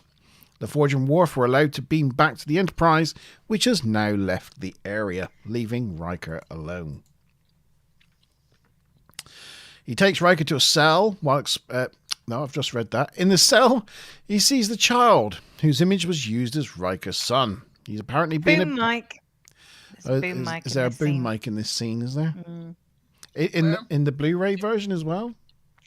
Yeah, well, on the Netflix version, yeah. Yeah. It's when as he crosses the room, you sort of see him pan over, and you see the shadow, and then you see this shadow of a boom mic above him moving across. Yeah. It's not an actual boom mic; it's just a shadow. Yeah. This kid's obviously been abused in some way. He's not very happy. Tomalak leaves him to give careful thought on his situation. But question number 5, the child identifies himself as what name now? He's not Jean-Luc. What does he say his name is? Is it A, Jake, B, Joe, C, Ethan, or D, Nathan? Jake, Joe, Ethan, or Nathan? A, B, C, or D? The child identifies himself as the son of a researcher from Meridian 6, which is close to the neutral zone. Riker is surprised as the Enterprise didn't know about this research station, but promises to help him escape. Then Tomlock suddenly comes back in with a guard and questions Riker again about the location of Outpost 23. Riker doesn't answer, but the boy charges the guard out of nowhere, and Riker subdues them both and fires his disruptor on a few other Romulans as they make their escape. They get to Ethan's secret hiding place, which Ethan found earlier. The hiding place was amazing because it was literally like right next door to the holding cell, behind a grate, a wall. How convenient. It's literally the first place you would look if you were like guards. Like you'd look at the cell and go, where could he have gone? Well, maybe behind that grill. But it's okay because he secures the grill after they go through it. He secures it with like a paperclip. That always works. That always works. That always foils those Romulans. And that was the end of Act 4. It was a bit of a quick one. Yeah, but you've already talked about the boom mic. Yes, so I think have indeed. Obviously, we've got one of those cone-shaped things here that we always see. Oh, yeah. The little conies. Little coney jonies. They're so familiar now. Apparently, when they first had the draft of this whole sort of show, they actually added this whole idea of the Romulan thing. So that when they first started talking about it, they were like, oh, maybe we should bring Romulans into it. And apparently David Carradine said, what, you mean like he thinks it's a Romulan plot for one act? And they were like, no, that's not what we... Oh, actually, yeah, that would work well. So they thought that, to put that sort of, fantasy within a fantasy really helped to move the story on. But this was an addition to the original sort of plot of him losing his memory and stuff. So definitely works well, I think. Just imagine how less interesting this whole episode would have been without this Romulan fantasy within a fantasy thing. I just realised at some point during this episode, one of my tiles has fallen off the wall. It's really annoying. No, that happens. That happens all the time. I'm gonna redo this studio because these bloody tiles drive me up the wall. Here's a random one. The name of the Romulan warbird depicted in the future was the... You don't have a... I don't know. No, I don't know. Oh, no. Oh, was the Decius, Decius. Which was also the name of one of the first Romulans ever depicted on screen in Star Trek Balance of Terror from 1966. Oh, very cool. Clearly a good old Romulan name, that, right? And that would have been played by the same actor that played Sarek, probably, I think, because the first Romulan in the Balance of Terror was... yeah, Spock's I mean, dad. it said one of the Romulans, so I'm guessing there's a group of them? There might have been. One of the first Romulans. Yeah, there you go. Right, so the answers to question 5. Jean-Luc now identifies himself as what name? Was it Jake, Joe, Ethan, or Nathan? I'm seeing a lot of C's out there. Do we have Sean and Mickey's answers? Sean and Mickey. Answer fast. I've got a whole bunch of stuff on like this part of it. So we haven't quite got to the bit where it shows in the plans yet, have we? No, not yet, no. But basically they pick it up initially. I don't know if you noticed. Oh, it's like not. completely transparent cellophane. And oh yeah, the one by Mark Leonard is not Decius. It's not Decius. Must have been like one of his compatriots or something. But yeah, when they first pick up that map thing, it's completely transparent cellophane, and then it zooms into them looking at it, and it's almost like tracing paper, like kind of quite sort of semi-opaque. So that was just a little bit of a prop error there. And then also, the bit where there was the boom mic and Riker had gone across the room. He sits down on the bed next to him and he reaches out his hand like this. And then the screenshot changes and he's like this. His arms just suddenly change in mid-screen. But it's almost like it's so much the exact position. You kind of almost don't notice it. But yeah, it changes from one arm to another. Yeah, I think that's it for the minute. We did the boom mic.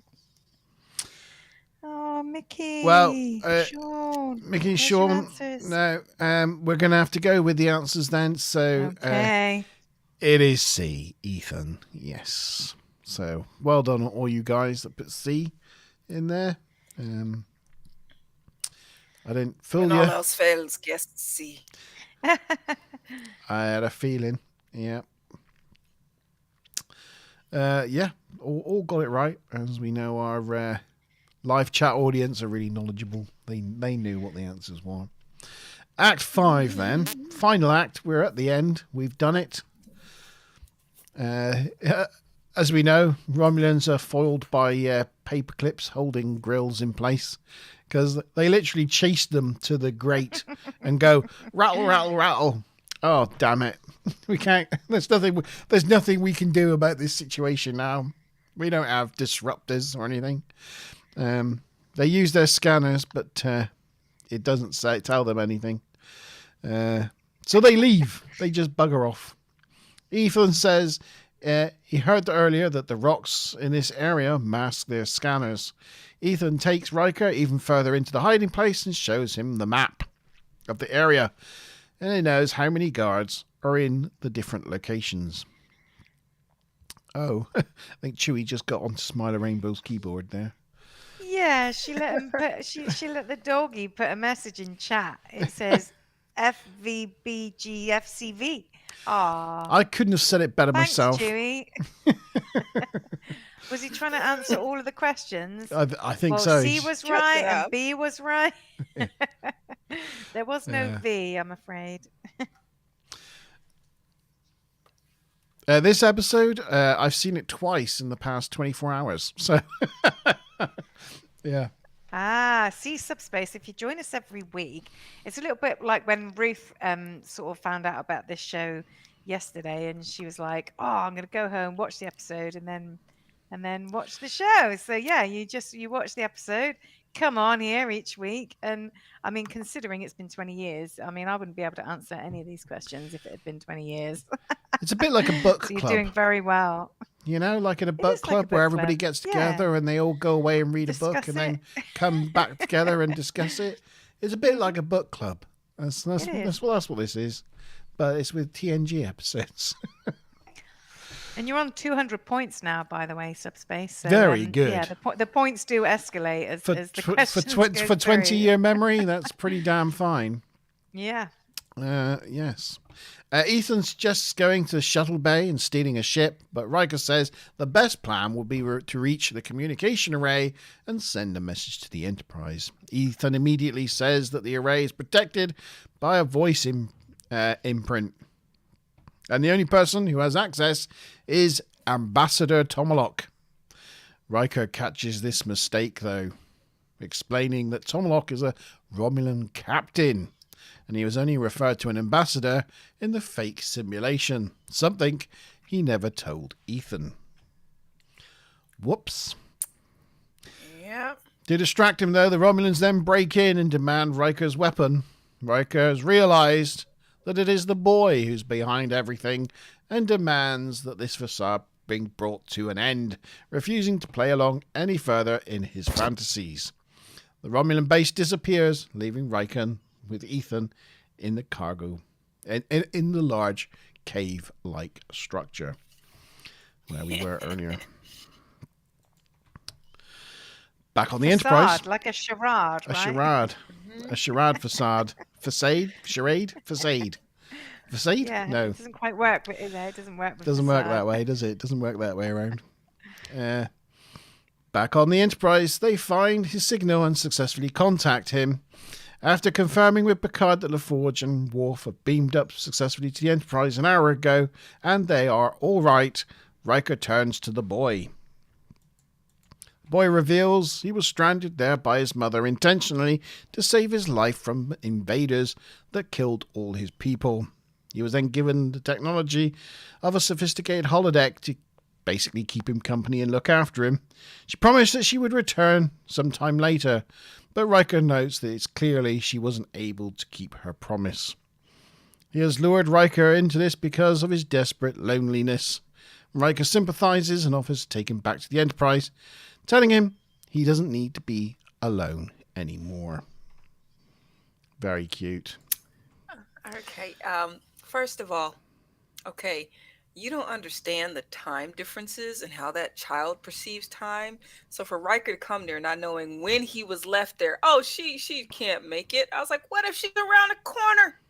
You know how long it takes to fly at warp and she gets there and her child is gone? I know. Did Basically, he leave a beacon or a note?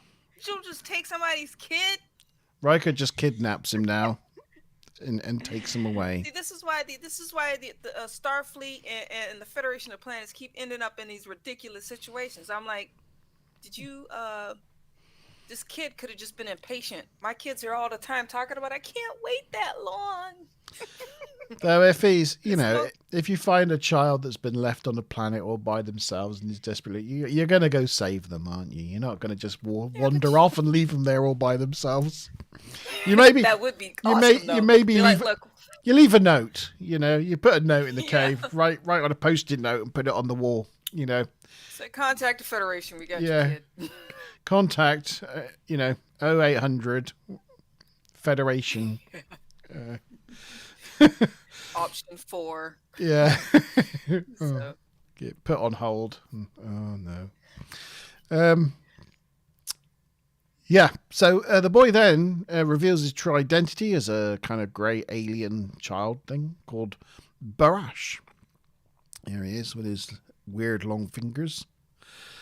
Just before the two transport up to the ship, Riker says, "You're Barash, but you'll always be Jean-Luc to me."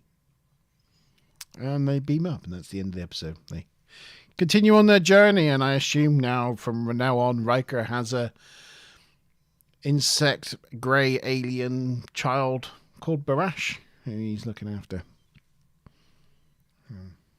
I don't seem to remember that being the thing. That actually, no. That actually makes you kind of squishy because that kid's been alone. And he makes up this whole thing and gets a name, and he actually bonds with him. It's like that fantasy's still there, man. I got you, kid. Even though I'm like not leaving a note for your mom, she's gonna be panicking and shit. But that was sweet. And then Riker's gonna drop him off at the first star base he comes across, and he's never gonna see or mention him again. Basically. Isn't that what Riker does with everything? He's just going off into the universe knowing that he doesn't have space herpes and everything's all right. Yeah, he's happy about that. He's happy. He dodged another bullet. Thank God I don't have that, whatever it was called. I've forgotten now. Sean's saying they won an Emmy for this makeup. That this can't one? be true. No, I think Surely the makeup for this episode is really good, and I think that's probably what they won the Emmy for. I think the older makeup is really good because it's super subtle. But Super subtle. I mean, well, I don't know. I didn't even pick up on the fact that they won any awards for this, to be fair. But No. yeah, I mean, I'd say it'd be my only real complaint about this episode is this end bit. I mean, not only does it look really, really cheesy, it sounds really, really cheesy. It's got like the wobbly rubber fingers. Yeah. Like that pen pals. Oh god, that was really annoying. And but the way the voice is really ridiculous. It's like, I think like a geeky Sesame Street character is the best way I can sort of put it. But this really cheeses the whole thing up. Yeah, it looks like a. Why didn't they have them sounding like all clicky and man? Oh, Sean was joking about the Emmy. Well, I was going to say I didn't read anything about Emmys for this. No. Like, surely not. I think the subtle makeup on the aging though is done quite well in this. I like the fact that they don't go over the top and it's just subtle. Yeah. I like that. But less is I mean, this is back to season 1, isn't it? This is back to season 1 style. Yeah. So maybe big time. Tavi Cakes is right that this is like an insect, like Alien, and insects like are fast living things, like they have high pitch noises and stuff, like his high pitched voice, but they perceive time and they only live for like days rather than years. As you say, maybe the mum's just like left like last week. and he'll be back in a week's time. You know, he Is went that through all that this. hologram? I'm like, what is he eating? You know? I was wondering what they were all eating. I mean, what can they replicate food in this make-believe whatever thing he's in? Well, I don't guess you know. can. I mean, it's a holodeck is basically converts energy to matter, doesn't it? It's like a replicator. So I guess it's Well, you know, works if on he's that. there, technically he's perpetually eating because he has to go to the bathroom and stuff, and the replicator just reuses stuff. So it's just an endless circle. It's like the centipede. You do not put that in my head. Oh dear. Yeah, don't put that in anyone. Okay, I'm sorry. I will stick to the raunchy. Monty Band just caught up with us there. I'll stick with the raunchy. Sorry. Dear. Yeah. Poor little guy. Oh, do you know? Interesting thing, as a possible thing, there's never like a beauty shot of the outside of the Enterprise. Like throughout the whole There's a couple of charade shots universe. of it around the planet. At the very beginning. Yeah, and a couple of times, once during the episode when they come back to the Enterprise at the end, the planet is but during also the whole in sort of fantasy scape, they don't do a single external shot, No. which is supposed to be a clue to the audience that it's not it's real. not real. Yeah, Because he's in this almost capsule world of just room to room sort of fakery, which I thought was quite a clever way of thinking about it. I didn't really necessarily think about that as a signaling thing. I mean, as the audience, you knew it was all fake anyway. You knew it wasn't really in the future, but I didn't really think about the fact that they specifically thought, well, we're not going to do outside shots because they're not really on the Enterprise, right? yeah. Here's the Enterprise orbiting the planet in HD. This was a redo. You know, like all of the TNG planets that are reused in Blu-ray. They redone it because this was it in the standard definition, which was taken from Loud as a Whisper, The Vengeance Factor, and a number of others. But in the Blu-ray version, it gets a nice new planet. So that's pretty cool. So yeah, that's it. If you want to start live chat, if you want to start thinking about what you would give this episode. Have you not got another question? Oh no! Normally you have 6 questions. I only did 5 Are there questions. only 5 this week? Yeah. Oh, well, that's okay. All right. Do you want a Just thought bonus I'd check. question? Because I've got a thing here. I've got a thing. So you wanted me to dig out things from my Monty Star Ban Trek has a collection. thing. Yeah. Did, yes. The Monty Ban has a thing This section. is where Tavi gets excited. Well, today I brought out my book Trek Master, and this is the book of the Trek Trivia Quiz. So it's just a book of Star Trek questions. From when? Oh, when was this published? This was published in 1995. So I bought this around 1995. Yeah, all the pages are like yellow. It's old. Oh, that's good. Yellow pages. But I'm going to open it on just because we haven't got a question. And honestly, I wanted to show you guys this, but I didn't realize I hadn't actually chosen a final question. So this is off the cuff. You're just going to rando point But a question. I'm gonna because there is Deep Space Nine questions, TNG questions, and TOS questions, and film questions. I'm gonna randomly open it on a TNG page, like here, and I'm just gonna ask a question. Right, and this is quite an easy. This is an ensign related question. So in this book, they've got ensign questions, captain questions, and admiral questions. This is an ensign question, and it's about season 1, so that's not going to help anybody, really. In The Last Outpost, which race stole a Federation T9 converter?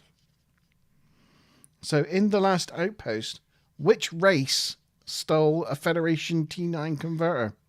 I think I know the answer to that. Let's have a look. Page 165, though. Let's see what the answer is. Sorry, Smiler Rainbow, you didn't have that question prepared. Oh yes, I was correct. Not that I can prove I was right or not, but I put it up to the have screen. literally no idea. yeah, the last Oh, outpost. Come on, the last outpost. It only had it had 2 alien races in it technically because it had the outpost guy, the hologram thing, but there was only one real alien race in it. I just couldn't remember off the top of my head what the episode was, so I could. You don't know the Yeah, last I could outpost. copy everybody else's answer, but instead I'll be honest. Which is good because I don't want this week's point. Well done, Sean. I was in the lead. And I didn't want to be in the lead. Sean's honest, put an honest I don't know in. Me too. Yeah. I wanted to ask as well, Ruth, where are you based? And Subspace, where are you based? Just because as new watchers this week, we generally have Mickey and Sean in Ireland. We've got Tavi in Norway and Tavi hubby in Norway. The rest of us at the moment are in the UK. We've had a couple of watchers in the past from the States and one in Australia one week. It was like a 6 o'clock in the morning. They were bored in work and tuned in. Yeah. But yeah, I just wondered where you guys are based, if you are happy to share. Yep. Cool. Yeah, Stu Plum says NFI as well. No idea. Ooh, is my hubby in Norway right now? Are you in Norway, sweetie? Oh, I don't know if he's in Norway. I assumed he was somewhere near you. Maybe not. So Ruth is in south of England, Littlehampton. Oh, Littlehampton. I was going to say I'm not quite sure where that is, but It's near Montalban Worthing. and I are based. Ah, right. We've got family that Montalban live and I in are Littlehampton. Plymouth. We're like down in the deepest, darkest southwest of England in Plymouth, Devon.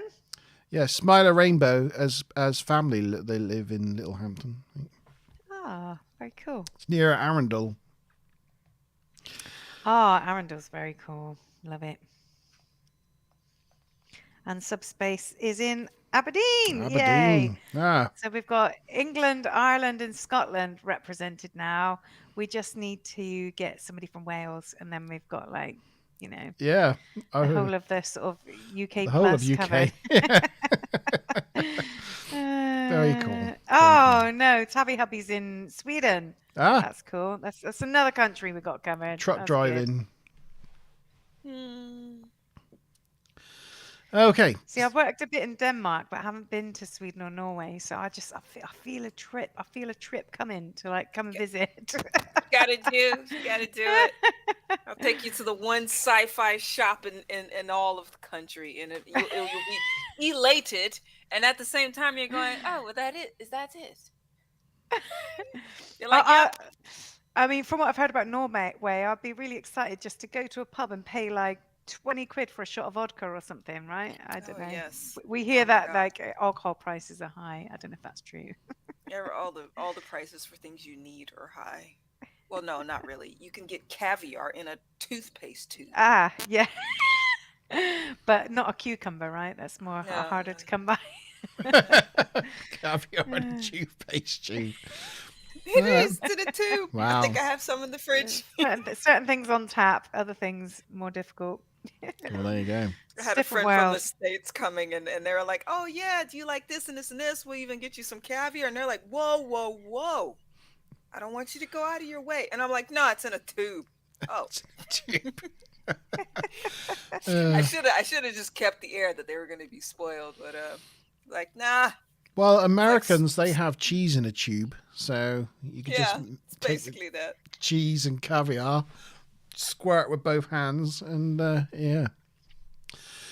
Right, so guys, time to score the episode. What do you reckon it is? We haven't got a scorecard for you yet, Savannah. So you're gonna have to just shout it out or something. Hold on, wait. I'll draw one really quick. Write it down. Oh, your cover art, by the way, is fantastic. Oh, thank you. Yes, Of course, as an artist, I'm not completely satisfied with it, and I think later on, when I have time, I will redraw it. you never will But be. You never will be satisfied. You just got to you got to get to a point where you just draw a line in it and go, this is what it's going to be. And I forced it out to be like, I got something. It's gonna... Yeah. So out of 10, what do we think it is? Yeah, sorry. Well, Tavi actually already put her score into chat, so it's not going to be a surprise. Oh, is it? Oh, okay. Okay. What am I going for? Yeah, I'm going to go with that. Yeah. Ready? Yep. 3, 2, 1. Oh. Yeah. Quite a mix. There's a few people in chat that have said 5. Lots of 5s. Yeah, I mean, obviously people really don't like this episode. I thought it was really impressive storyline, to be fair. I thought it was one of those ones, a little bit where it's like, I don't know, like something really different happening, like alternate reality style, or, like those time travel-y ones. It kind of gave me those sorts of feels. I will say, unusually enough, it is one of those episodes which is historically one of my big favorite ones. I always like one of those ones. If I'm going to go watch a season and pick out episodes, it'll be one of the ones I go and watch. But I've enjoyed other episodes more that I wouldn't have expected to enjoy. It's one of those those that I say, coming back to some of them, they don't quite give me the feels that I expected, and this was one of those occasions where. And then other ones do in the opposite direction. Yeah, one of those ones that I think are really boring and I don't like. I just find, this time I actually love it. Just because I'm old now and I have a family and boring things interest me more. Yeah, I don't know. But it is a good sci-fi story, isn't it? I like the whole, whether it be futures. I think maybe we've seen so much of going into the future and going into the past with Star Trek over the years that it kind of takes away the shininess of this episode. I don't know. But it definitely had a bigger impact at the time on me than it does now looking back at it. I mean, I watch these more regularly than you, but yeah, I still love this one. It's a firm favourite of mine personally. But to me, I think it's great up until the end, and then this little weirdo rando alien dude kind of ruins it a little bit. Yeah, that's what ruins it to me. It's like, okay, you kind of detracted from your mysterious storyline when you brought him out, and then they didn't really play him up like he's desperately alone. And I'm like, you didn't show that really, actually. You didn't build up on this desperation. It wasn't like he was a clingy child in the Romulan holodeck. He just at the end he goes, "Oh yeah, I'm desperately alone." I didn't have a good picture. Oh, there you go. I actually preferred these side panels on the bridge. We usually have those little cushioned lockers down the side of the bridge. I like these screens and these big lockers or big, I don't know, computer terminals or whatever they are. I always remember thinking, watching this episode, why don't they leave those? Because that looked better to me than what they normally put there. And this one, you really see the height difference and how short actually Brent Spiner and Patrick Stewart are. Because they're 5'9".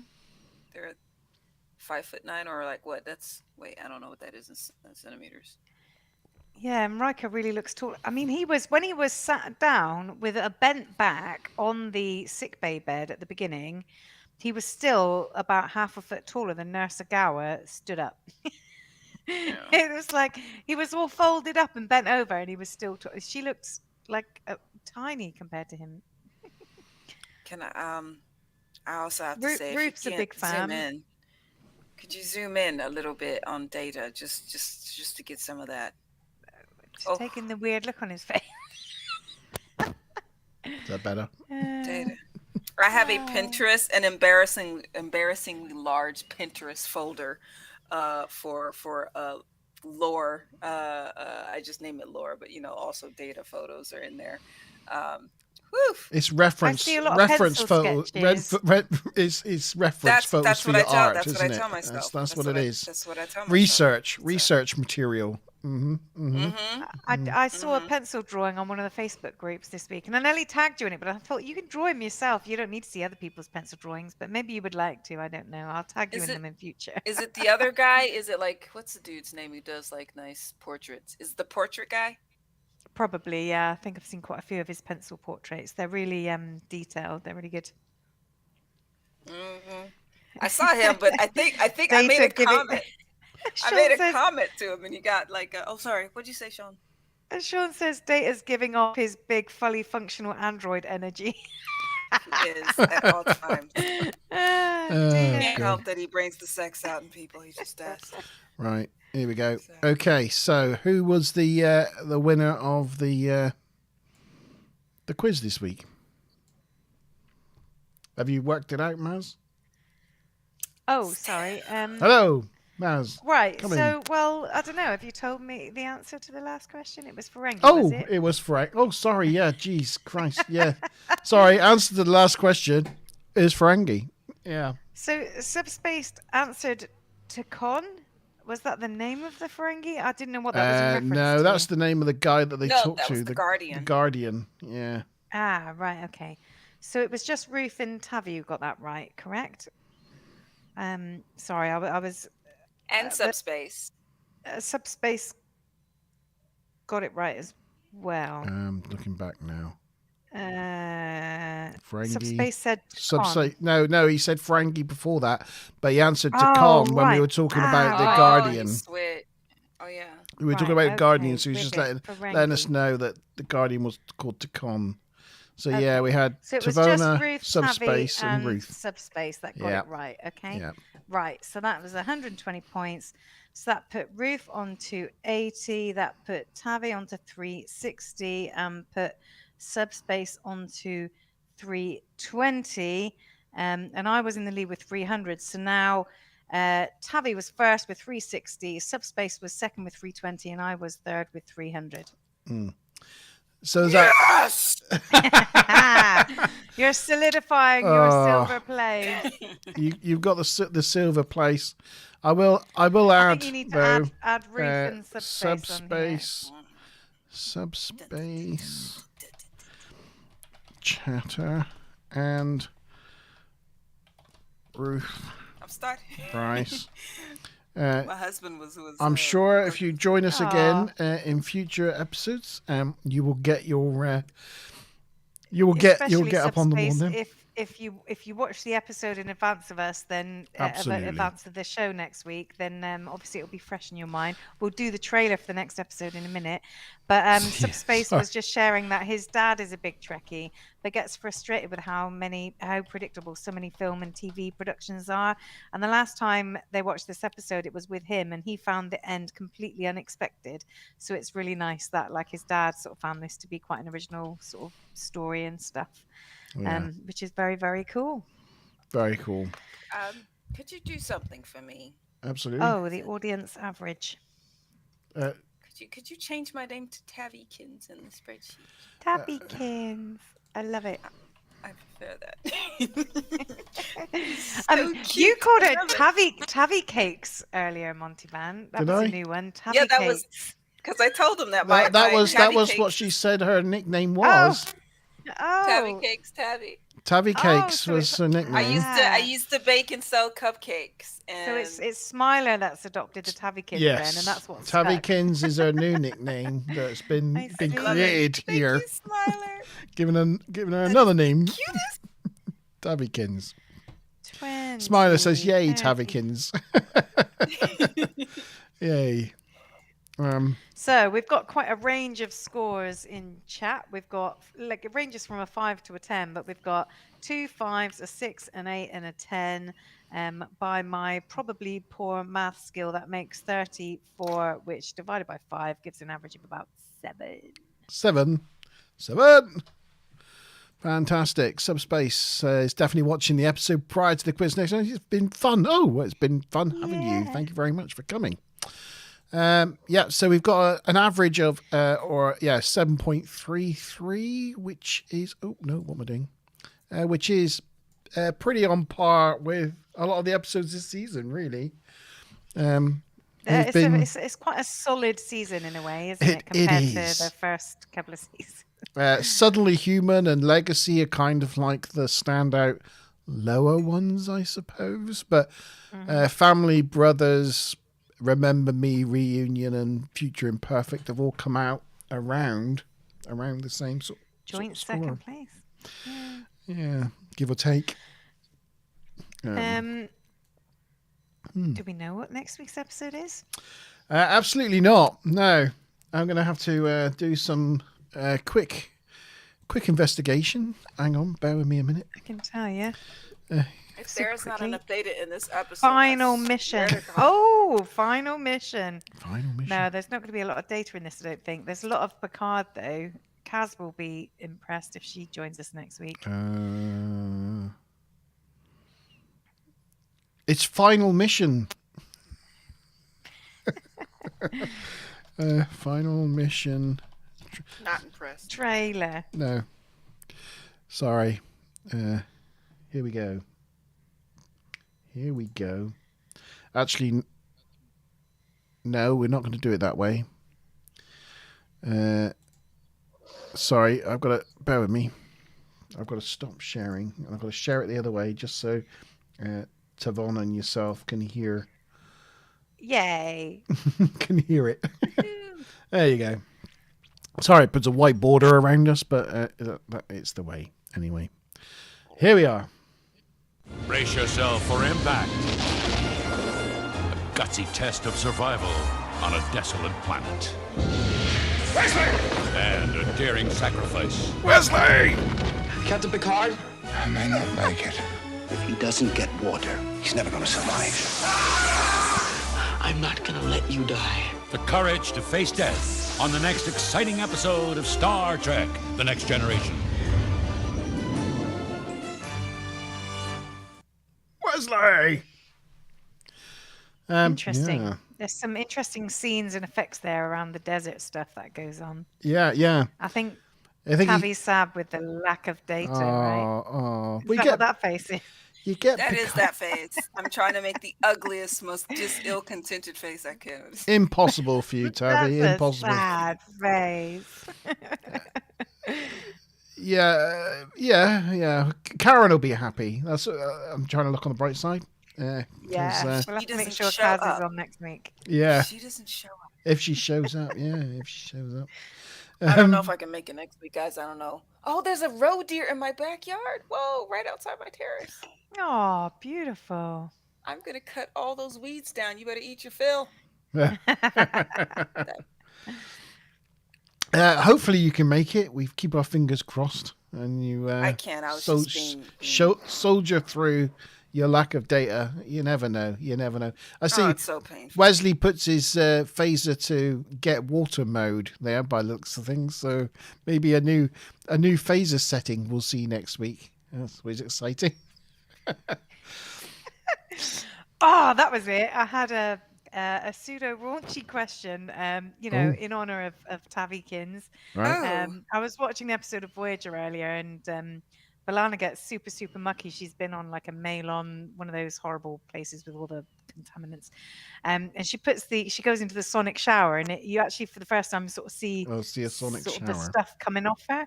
And my question was, we talked about all the phaser settings, how they have probably 447 settings on a phaser. Are there any interesting settings on a sonic shower, do you think? Ooh. Oh my God, that blast your kitty off. Just something for you to think about. Maybe do some research. I wouldn't trust that, man. That's one that, like me right now, I'm very skeptical of sonic showers just to begin with. Be like, It does feel like, all the dirt comes. I just feel like you'd still feel dirty without, I don't know. It's even Yeah, like you seeing it happen. It's like Night Stuplum. it's a bit like when you've got those night stuplum. It's a little bit like when you've got those, the gels for the, yeah, washing the up. dirt's But still it's on like, there.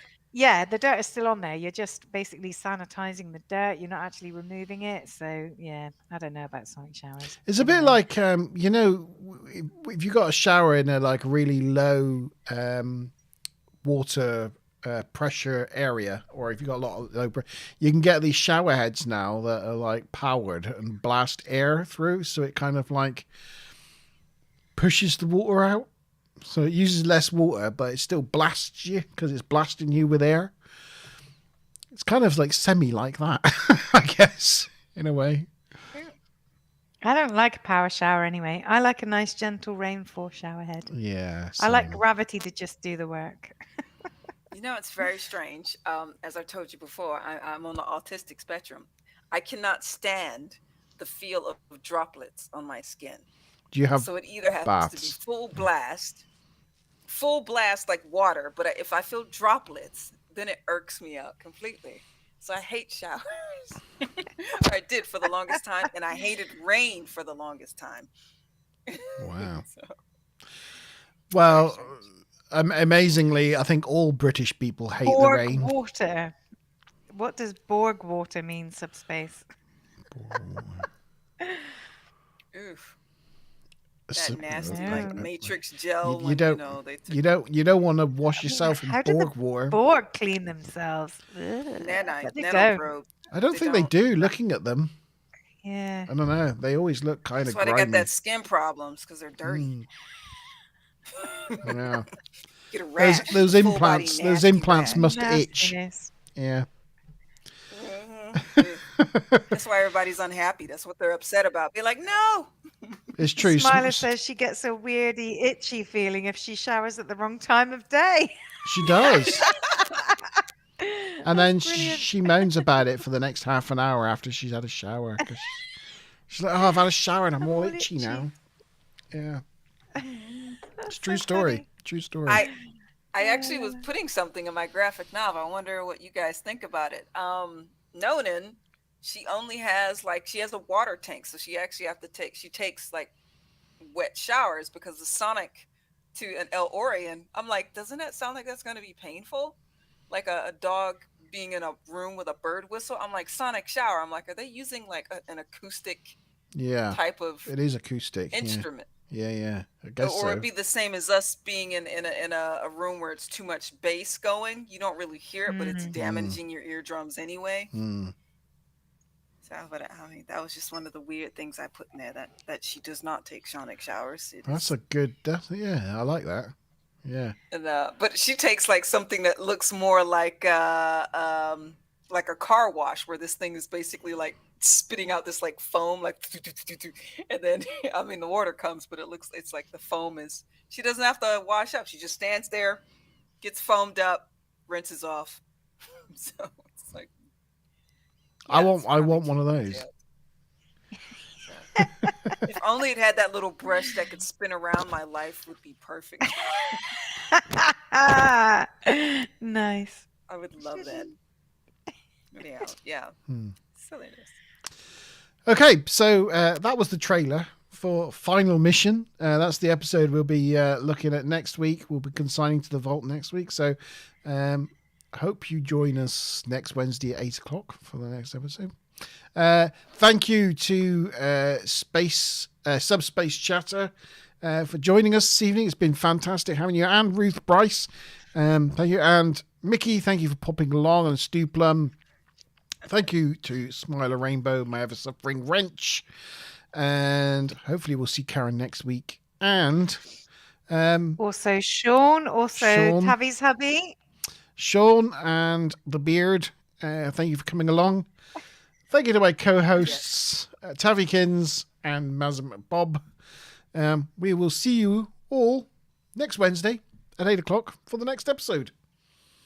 Cheers. Ta-ra, lovely people. Bye. Bye.